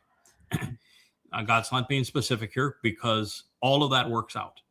And I think that we have to include with the Boaz column there on the left side that there are going to be some Gentiles there. And that's good. So that there will be Gentiles on the left, and there will be Yehudim on the right, and this woman, by spreading out with children on the right and the left, her covenant family is going to include Yehudim and Goyim. Then, see, that's what happens when you marry a Goyim husband. Oh yeah, I want kids of all colors. Yeah. You are. Yeah, just don't do. You see what Donald Trump did today? You guys see that, what he did today? Yes. Unbelievable. Trailer Absolutely. trash wouldn't do something that, I mean, I would not expect somebody with a third grade education that is a welfare sucking trailer trash to do that sort of thing. He depicted Michelle and Barack Obama's heads on monkeys Oh. and made the post. Wow. Yeah, there was a video of something. I haven't seen it or watched it, but I have seen the post throughout Facebook and making all the social media rounds of, yes, the fact that he posted it, he reposted it. Yeah, it just absolutely ridiculous. I mean, this He's was a the guy that clown. had the. He's a clown. You know, when Oh yeah, when it says here that the woman that Yahweh is celebrating for increasing the covenant family is having children that spread out on the left and the right, God cannot be a racist. No way. no, No. And if you're a racist, you don't fit in this family. yeah, Please Bottom leave. line, Yeah. you know, If a you're lot a of racist, please leave. a lot of Jews are racist, by the way. Yes, they are. A sure. lot of Sure. Yeah. Jews are racist. Yeah. But They call far- it xenophobic, but and it's the racist. greatest crime in this world is racism against Jews. Mhm. Mm-hmm. But xenophobic, they wouldn't call themselves xenophobic. They would call themselves goyophobic. Yes, They hate goy. Right. And yet it's a goy that saves them. we're taught. It's a goy and a female. They hate women and they hate goys. And it's a Yeah. female married to a Actually- goy that saves the Messiah and delivers him. Actually delivers the kinsman redeemer. Talk I about think eating that's cool. crow. Mhm. Oh my. Then your seed, representing your offspring and your descendants, will inherit and take possession of the Gentile nations and the non-Israelites. Now, I know that there are some people that, oh, how can that be? That's so unfair that that they're going to take that stuff. You know, God's no different than all that other. No, that's really clear here. For the last 3,500 years, Goyim nations have abused his people. Mm-hmm. They've robbed them of their land, of their lives, of their labor. And no one worse than the Romans, which became the Roman Catholics, and throughout Europe. And now the Muslims Mhm. and the Marxists. And anti-Semitism today is worse than it has ever been. And so God likes to play fair. And after 3,500 years of Goyim robbing Jews, time for a little payback. The Jews aren't going to rob them. Guess what? They ain't gonna be They there. aren't going to be there. Mm-hmm. Because they are anti-Semitic, because they are religious, because they are militant, because they are patriotic, they're not going to be there. It's going to be abandoned. So what's the option? The option is just to let it go and be abandoned, or are we going to do what Yahweh said of Abraham in the garden? He says he's going to work in the garden. So are we going to work and make a contribution? Because there's going to be a lot of stuff. Airplanes, boats, cars, roads, power A lot of plants, cleanup to do. lots of stuff, man, right? Well, And- the paintings. And so what he's saying is that if you're part of her offspring, you're part of this covenant family. You're going to have entire islands that are yours. You could have a state. It could be the state of St. Kirk. With great reward comes great responsibility. Yes. So you're going to have this ability to vacation at times. It's not going to go to waste. It's going to be cleaned up. It will be abandoned, and God's saying it's yours because all of this time, so much was taken from you. That's the least I can do is to give some of it back. Yeah, wonderful.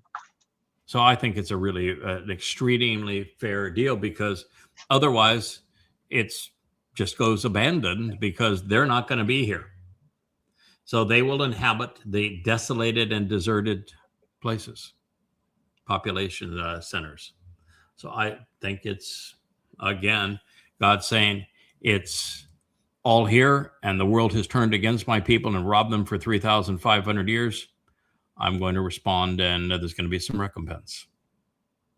You should not be concerned. So in case you were concerned, this is God's saying, don't be concerned. Because You will not be humiliated or distressed again. When Jews were put into shuttles, when they were ripped from their homeland and treated like slaves, when they were dehumanized, it was by the most popular religion in the history of the world. And then it happened again in the second most popular religion, Christianity, and then Islam. And then in the third most popular religion, which is Marxism, socialism. It's been the ongoing drumbeat. God says, not going to happen under my watch. Throughout history. Not going to happen again. And now you're going to live and enjoy those things. You will not be mistreated. You're not going to be deprived again. By contrast, you will not be anxious, dismayed, or confused. And by the way, this is all written second person feminine singular. So this is all written of that woman and of her offspring. So it is not just the woman, but it's the woman and her offspring. So if Leah is not someone you care much about and you say, I want a different mother, I'm not going to respect her or revere her as my mother, then you're not going to be included in this, because all of this was written second person feminine singular. It's her offspring, but it's her offspring. Indeed, you will forget. This is called imperfect second person feminine singular. Being disappointed. You're going to forget being humiliated and shamed when you were younger. Happened a lot, didn't it? Sure. And then, being in school, when they found out you were a Jew, they accused you of killing Jesus. Punch me in the nose. Punched you in the nose for killing Jesus. And now you had a husband that's actually killed him. And then the contemptible and dishonorable condition of being insulted by you being abandoned by a spouse and forsaken. Yeah, when you were abandoned by him, you wouldn't just cried. I'm going to be unloved. I'm going to be an old maid. Never going to know love. Never gonna find love again. Yeah. Yeah, that was I'll never my know. determination. Well, I'm not even sure you could say again, because your last 24 years hadn't been very loving. Nope. But Nope. you said it's over for me. Yep. I'm gonna die abandoned. Yep. Didn't turn out that way. No. God said it wouldn't turn out that way. But it says you're never going to remember or recall that ever again. So we'll reach a time where that memory will not be part of your vocabulary.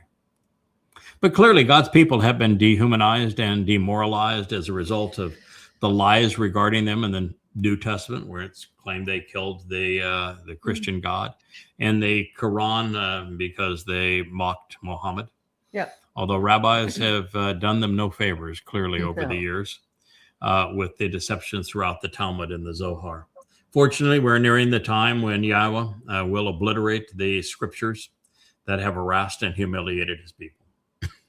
Now, to appreciate this prophecy, we must remember that it is focused upon a once barren woman who is now celebrating the additions to her family during the last days. Since she was horrendously mistreated by a wide cast of characters, well, we know that even recently, Yahweh is assuring her that it will never happen again. So guess who can't be part of forevermore? Well, yeah. And that means that her foes won't live to see this day. Her anxiety will be a thing of the past. Any confusion about who she is and what God intends to achieve through her will vanish. The future will be much brighter than the past. Although I think the current is pretty wonderful. There may be many memories that we will carry with us into the millennial kingdom. I think we will need to, for experience sake, judgment's sake. Yep. But slander, not going to be among them. From Teruah through the conclusion of the 1,000-year Sukkah, life's going to be glorious. So Leah has suffered many stripes, all of which forged her character. Among them is quite literally being abandoned by an insulting husband, her ex. After all manner of repulsive behaviors, he just left. and disappearing. She was abandoned on an island, with him gallivanting around the world, never to return. But he has been all but forgotten as a fading memory. Sadness has turned into joy, as miscarriages have been replaced with ever-growing covenant family members. There are two ways now to interpret what follows. The first is to conclude that Yahweh is the Amma's husband, making God Baal.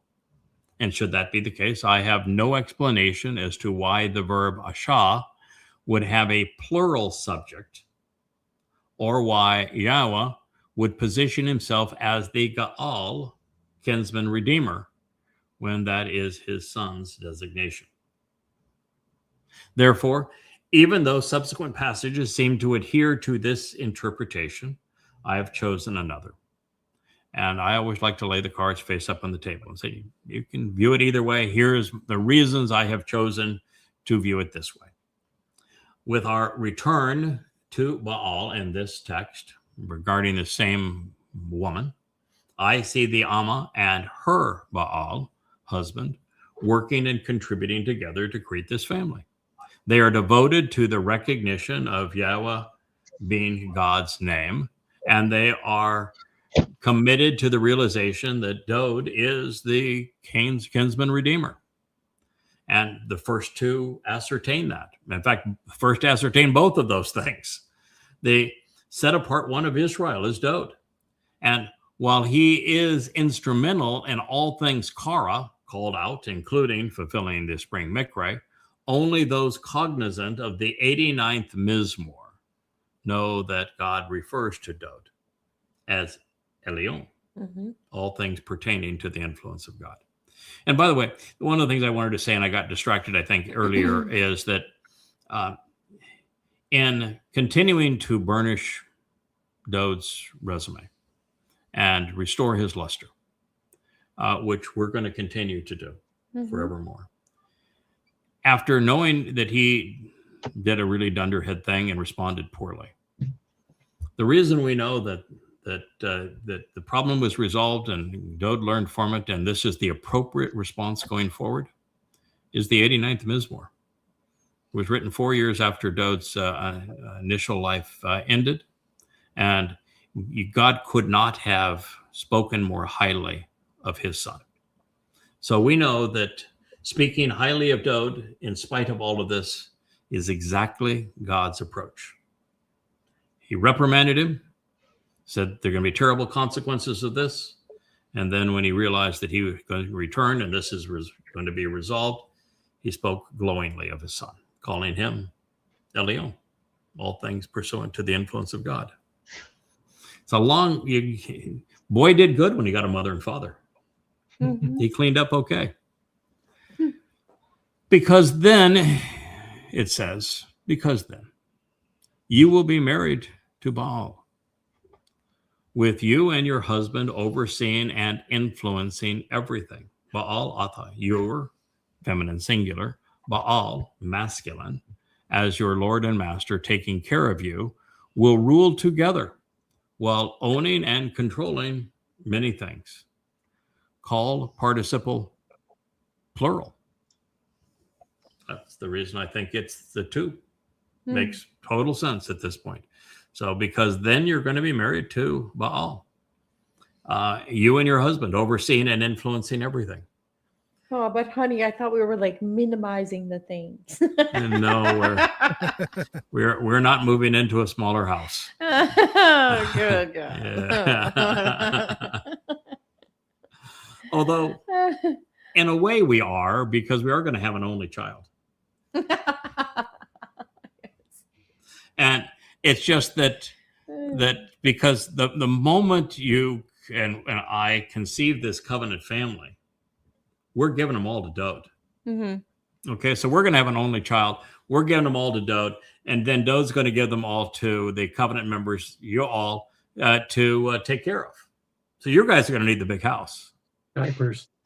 Yeah, diapers, man. Yeah, diapers. You're going to have diapers, and and Leah and I are going to go off and we're going to hibernate for a while. A little while. Anyway, yeah. Actually, I don't think we get a break because I think we're full-time custodians of, We'll of text our you. king. Yep. So, yeah, text you. Okay. Hey, it's Kirk again. Yeah, don't worry. He wants to go play golf on Pebble Beach. Okay, I'll meet you there. Okay. Deal. You will both engage, actively contributing and working on your behalf. Yahweh of hosts is his name. So, your Gaal, kinsman, redeemer, and savior, is the set apart one of Yisrael. Mhm. He will be summoned, and he will be called, he will be met with and welcomed for having fulfilled the Mikre as Almighty God of the entire earth and the material realm. Elion. Whoop whoop. So that is Yeshaya, Isaiah 54:5. And, if we do our job, and it appears that we did, and we got Dode back into sonship with Yahweh, and them working as father and son back in the family business, there really isn't much difference at that point on earth anyway, between the way that Dode's going to act and the way that Yahweh would respond. He's going to be representing Yahweh. And if he doesn't, we'll beat the crap out of him. For sure. Ah, yes. We'll have another timeout, son. You missed that part, Kirk. But Dode was a really, really, really, really bad boy, and we're going to get into that material. And God had a little corrective session. Yeah, he inserted a very bright and soft-spoken Leah to show that women aren't all sex objects. They come with brains.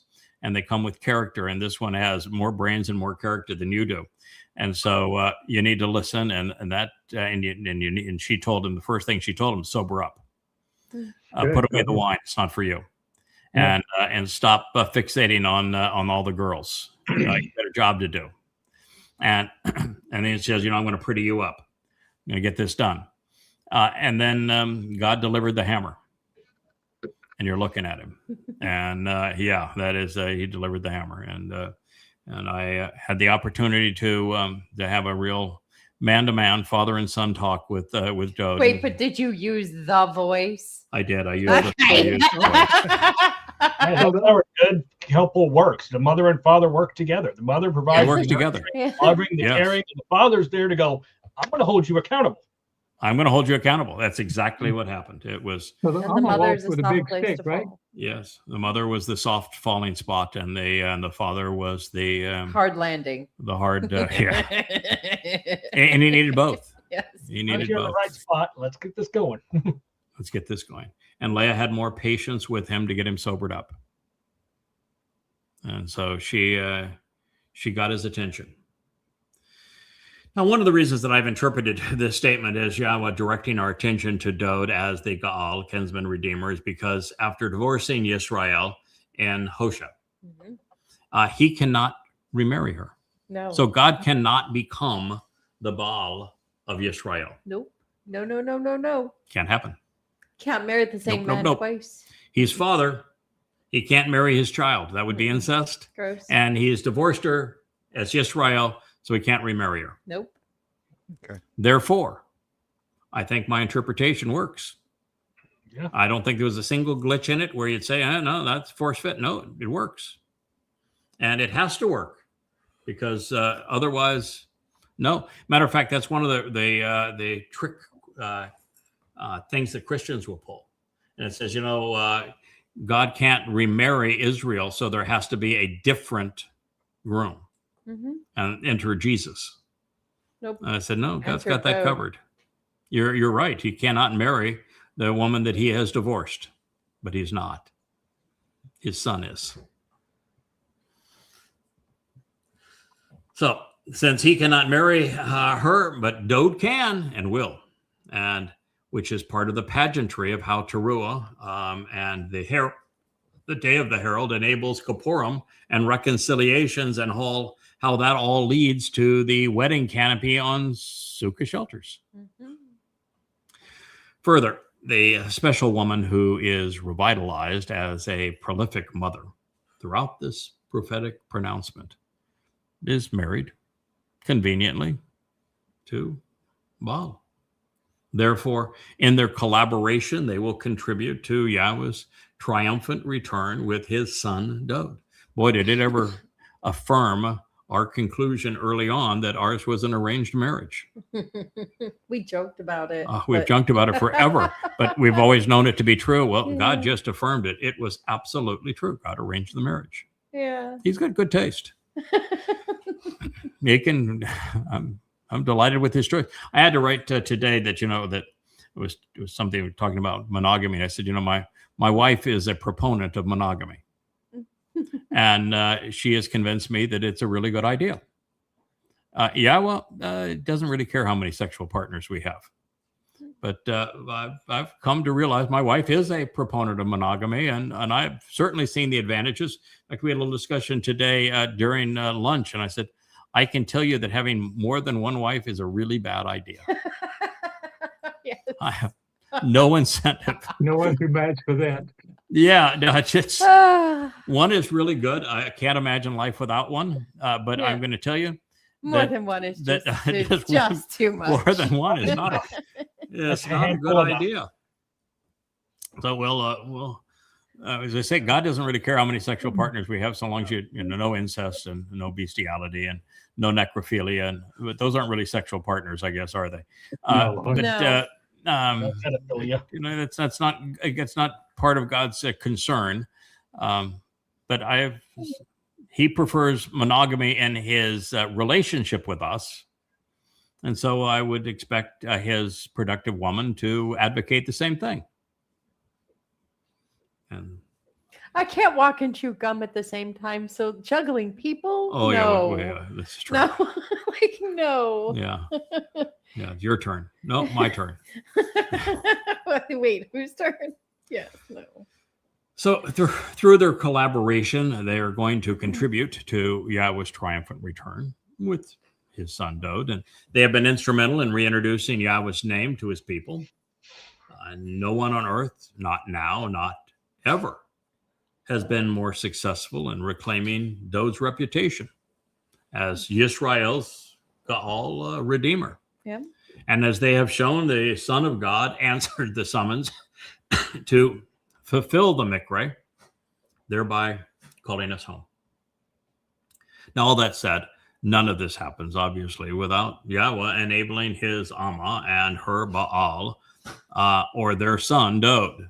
We are only implements in his capable hands. God has and will continue to orchestrate all of this for the benefit of the covenant family.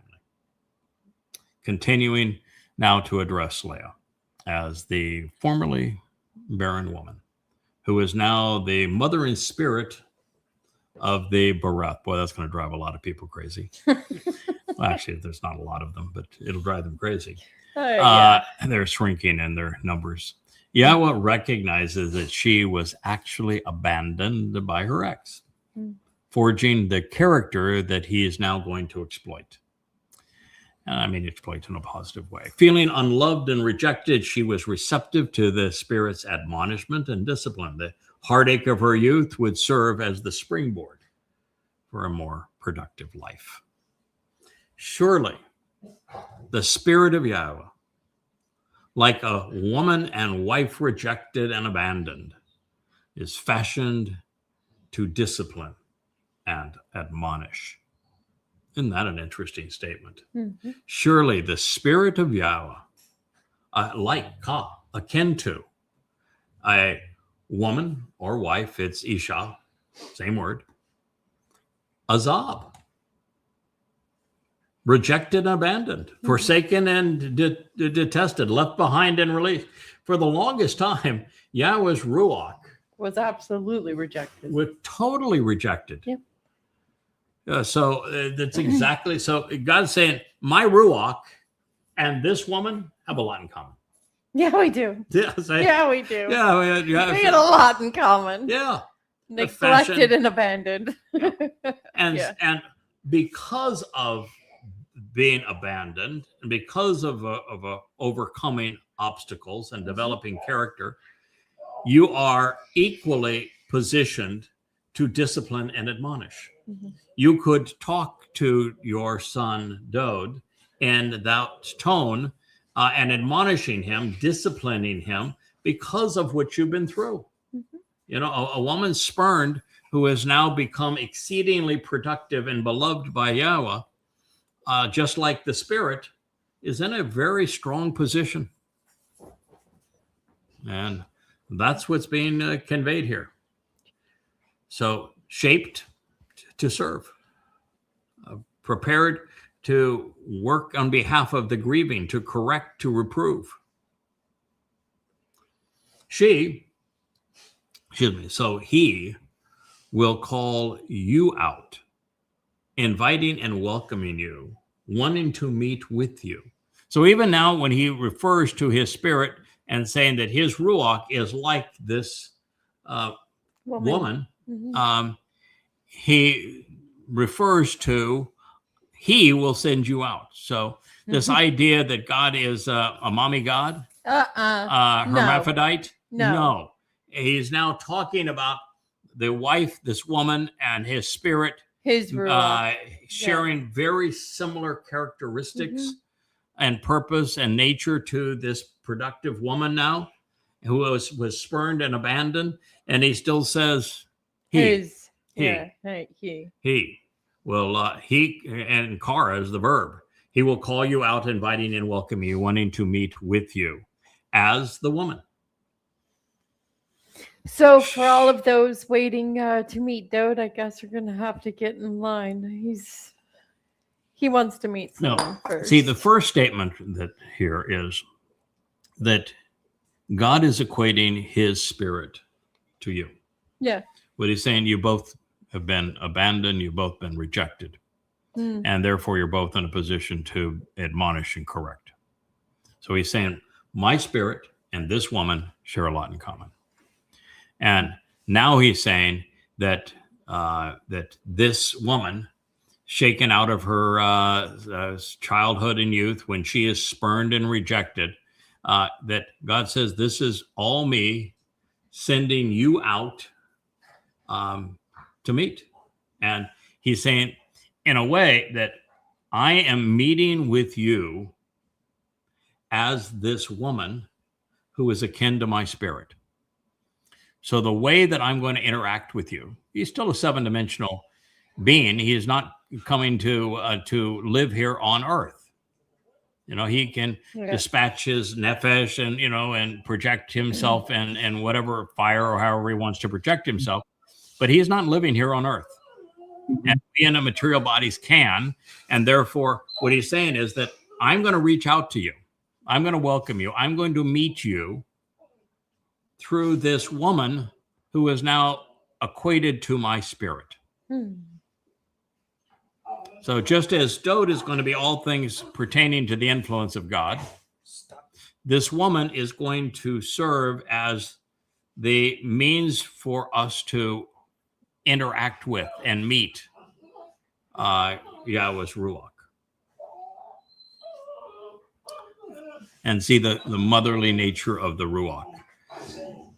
So he will call out to you, inviting and welcome you, wanting to meet with you as the woman who is now equated to his Ruach, shaken out of her childhood and youth when she was spurned and rejected, says your God. 54:6.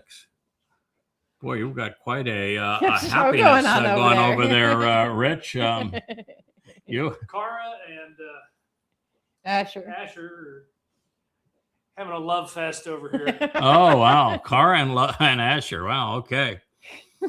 Good, you go, girl. That puppy love. It is inspiring, I think, to witness what Yahweh can accomplish through his Ruach when the recipient is receptive to representing the Ruach, and the beneficiaries are receptive to receiving the benefit. So he is saying that his Ruach and this woman are going to be very similar, and that we will have the opportunity to benefit. So the Spirit is going to discipline. It's going to be bright thinking, and is going to represent the Spirit. Now, it's also interesting that Yahweh is equating his Ruach with this woman who is conceiving children for the covenant. God's Spirit achieves this result by guiding us to the truth and then correcting us when we are wrong. And you have to keep in mind here, that woman, that barren woman, it is very clear that she is a human woman. Childbirth, going through the labor, conceiving a child, delivering that child, natural childbirth. This is a real woman who There is nothing celestial about her. No, she is salt Flesh of the and earth, bone. salt of the earth woman. Flesh And and this, bone. and it's now God is equating his Spirit with that woman and saying that you'll see this me achieve all of these wonderful attributes of building and nurturing the family through her as an expression of my Spirit. So after, as I read this, I'm, of course, tremendously relieved, because after acknowledging that the Ruach is feminine by ascribing the verb atzab to discipline and admonish in the feminine singular, and in the follow-on statement, God says that he is calling out to us to meet with him. Therefore, while Yahweh is working through a special woman to conceive his covenant family and deploying his Ruach Spirit to facilitate this outcome such that the woman and the Spirit work together, he continues to present his precipitation in the masculine singular. He's still Father. That's right. Also important, we become covenant as a result of the Kara, God's invitations to call us out of this world so that we can meet with him. This is why Kara is the actionable root of Mikra, which are the invitations to meet with God. Now, while the trials and tribulations of our youth, they shape our lives as adults, while honing our resolve, we must shake free of our past to move on in our relationship with Yahweh. When we spurn those who reject God, we're finally positioned to approach God. As evidence that time is relative and that Yahweh is not stuck in its ordinary flow, as we are here on earth, he refers to a 35-century timeout for very bad behavior as a brief moment in time. We'll conclude our program with this statement.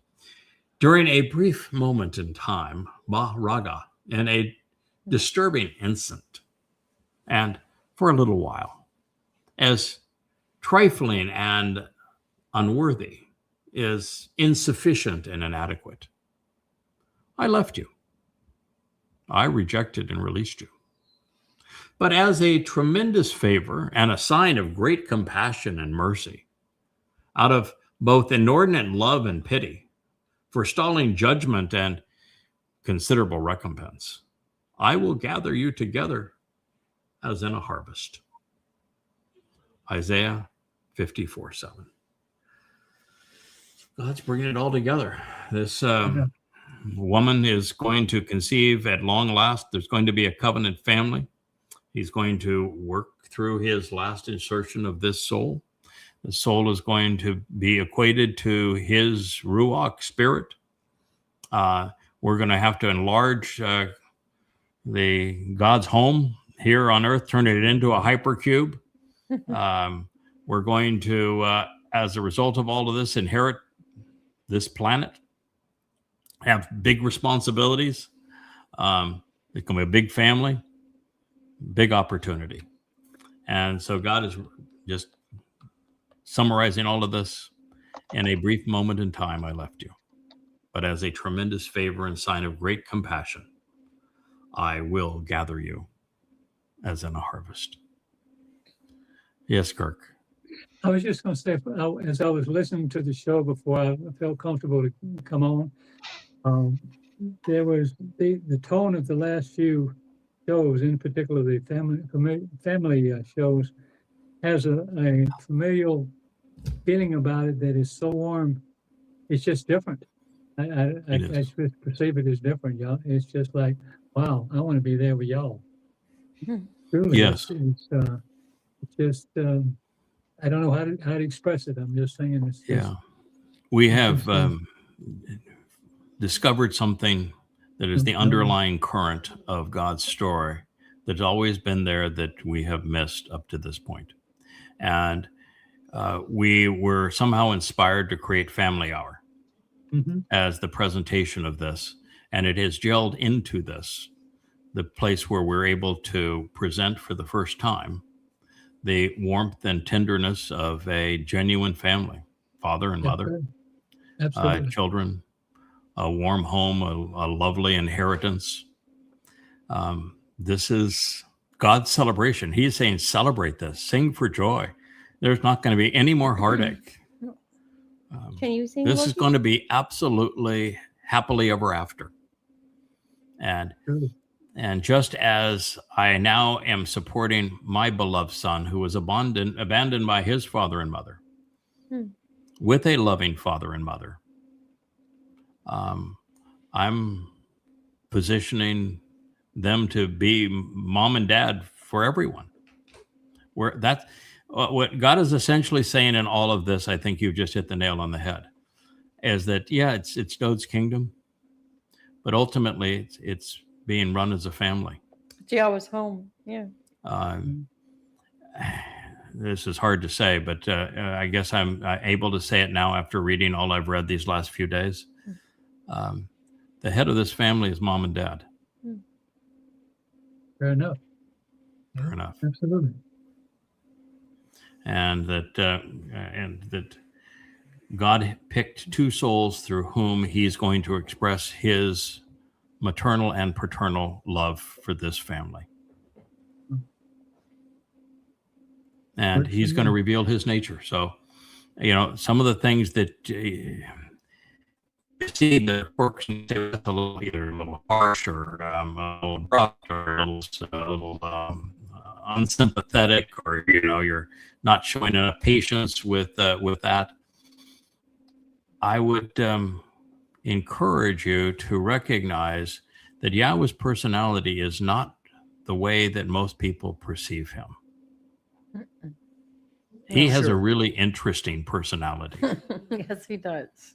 He's yanking my chain all the time. And by yanking, I don't have a chain, but he is, you want to He spar does with take him. a little poke. You will be a spar, you. when he told Leah, go ask Ruth, Yeah. he must have doubled over laughing and say, it's going to take her 20 years to figure this out. But when she does, oh my God, she's going to die 1,000 deaths. Just it is okay.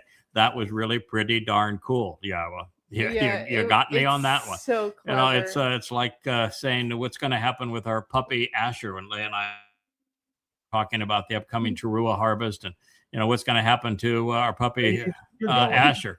Where do you think you're going? And okay, or you say, God, I've been through that swamp of Islam. We're writing volume 3 right now of Coming Home. Cool to be burnishing Doe's reputation. Let's continue with that. Let's not go back and deal with Prophet of Doom and go into that swamp of Allah and Muhammad. You don't really want me to do that, do you? And that was the morning of October 7th of 23. And yeah, really simple answer. I've taken care of you. Now take care of my people. Okay. You got my point. I get it. It's just the way it is all the way through. He is kind of there's a reason that he picked Elia. Yeah. Elia represents him really well. Snarky, sharp, no patience whatsoever. Yeah, it doesn't take goes any right BS. for the jugular. No respect for authority. Yeah, no respect for authority. Elia does a beauty. If you want to know what God's like, he's a lot like Elia. Yep. I used to think that he was a lot like Dode. he likes Dode a lot because Dode is such a robust personality and big personality, and he says, okay, that's my kid. So my kid made some mistakes, but so what? Look what he did. That's great. He finished the job. There are aspects of Yahweh I think we see in Dode, but I think mostly what we see in Dode is the characteristics that God likes to work with. Ultimately, he's bright, he was articulate, he was devoted, and he was resilient for the most part. So, but I think Elia is a pretty good. I mean, listen, all of my personal encounters with him, and the more you read about him, Elia, God obviously liked him a lot. I like him a lot. Yeah. Yeah, he's my favorite. Yeah. But my We point think was a lot that alike. since Yah was going to express a lot of his maternal and paternal care for the covenant family through the two souls that he has interjected throughout time, if you find those souls irritating, because we've got our peculiarities. The most interesting people from God's point of view is the person with the most peculiarities. Call them flaws if you want to, but that's God's style. That's how God's going to project himself. I think it's fun. I think it's real. I think it's interesting. You're always a little bit on edge. I can be having lunch with Rich and say, I've got now I understand this, and then I ask Rich, so what's the answer to that question, Rich? I set you up. I have a lot of cables. Yeah, a lot of cables over here. Voice is falling. Internet connectivity is falling. You're breaking up there. Yeah. We love Yeah, Rich. you think this is easy? You sit by here and you keep. He's got now 4 screens going here, and I don't know how many other computers and switches. I mean, each screen has multiple. We should do a show that just shows this program from his point of view, and you can see The how many behind the things scenes episode. how many things he's processing at one time, particularly for a show like this, so that all of us have audio in and out, and our voices are properly regulated, and we're all properly positioned. And we have a connection that's via satellite that feeds everything in, collects it, and it goes up to StreamYard and live stream to 10, 12 different platforms simultaneously. It's a lot going on. Try from the old Always walk Asher radio under his table too. Yes, and a dog wrangler at the same time. Yeah, and being a dog wrangler. Uncle Rich, the dog wrangler at the same time. So it is a family program, and Uncle Rich is a big contributor to the family program.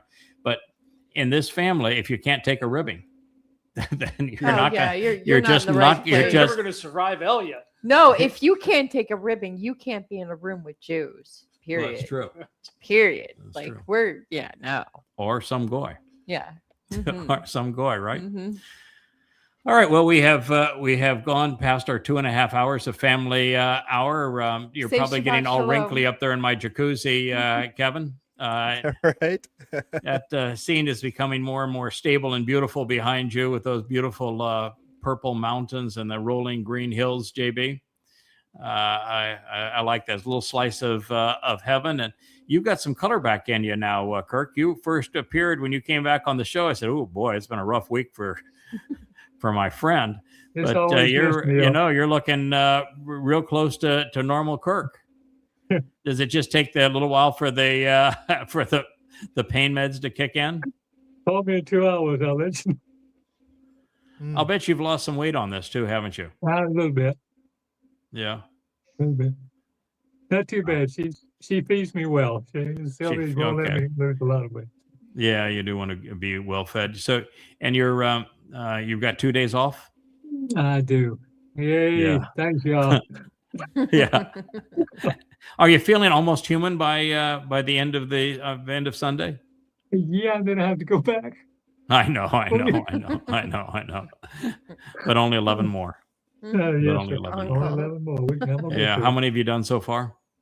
Oh, I don't know. It was 38 or 9 or something we were supposed to do. So, Okay. so a couple of months was 20 something. Then they're going to give you an evaluation. They're going to say, Yeah, we then got they 'em. still do the hormone treatments and some other stuff. So we're trying to keep things down. And then they'll check how they check your PSA test to find out where you are, and then go from there. and we're looking for a I clean keep bill of telling them, health. I just need about a year and a half, and they go. You know Don't what's you so want amazing in? about this What? is that the life expectancy for prostate cancer is 99.9%. But the medical treatment doesn't have that good of prognosis. The prognosis on the medical treatment is sort of hit and miss. The disease If they itself will don't burn never if kill they you. don't burn you up, you might live. Yeah. That's You know, the old adage has always been that no one dies of prostate cancer, but most men die with it. Yeah, Yeah, you are not. You're going to be the exception. You're going to be clean as a whistle. I hope so. I'm counting on it. Wow. All right, my friend. Well, I'm sorry we had Dr. Jeff have to leave us, but he was, you could tell, in the Yeah. hospital, and he is Poor the guy. man that's responsible for taking care of those people that are. By the time you're seeing him, you're in desperate It's situation. bad He is news, yeah. an emergency care pulmonary specialist. So you're being incubated, or your lungs are filled, and you are, if you're unable to breathe on your own, is when you're seeing him. Yeah. And that's not a good thing. But he does a wonderful job. And there you are, Rich. It's our good night for this evening. You did a marvelous job of getting this all together and this thing all coordinated. It is not you, Rick. easy to do. Rich is also serving both as Leah and my soundboards, because Leah's learning so much. She needs somebody to be able to talk all this through. And when you're finding out stuff that is as profoundly interesting and novel as I'm learning in these current translations, you want someone to share it with, that you can get a response and say, this is what I'm dealing with. What do you think? How do you think people are going to respond to this? This is pretty profound. Is just something we just can't share, or do we share it and let the pieces fall where they may? It got to the point you didn't have a choice. Yeah. We were spending a lot of time on Q Bible and me doing what I do, and I backtrack into Mhm. everything. That's what the words say. It is what the words say. Yeah. By the way, when looks like I'm looking away from Rich there and getting my back to him, I'm actually looking at him. When he's on the right side, he's on my right side, even though he's on the left side of the screen there. So I'd have to look over here to this empty chair that Leah just got up from, to look like I'm looking at Rich, and that just seems too awkward to me. So understand that if you're viewing this program, I'm not giving Rich my back. I'm actually looking directly at him, which is just the way that we position everybody on this screen. But it's fun to be able to do this. This was a wonderful family hour. The God story is so utterly amazing. It's just such a shame that people have corrupted it with religion, when the truth is just so much more interesting, powerful, fun, uplifting. It's just a great story, well told. And he has given us these opportunities to continue to learn and grow and develop, share, enrich others, enrich our own lives and others as a result of this. Forever is going to be a lot of fun. Forever is going to be a lot of fun. God has actually set up forever such that there is no end to the opportunities. So Shabbat Shalom, everyone. Have a marvelous healing weekend there, Captain Kirk. Thank you, sir. Good night. Thank you, Rich.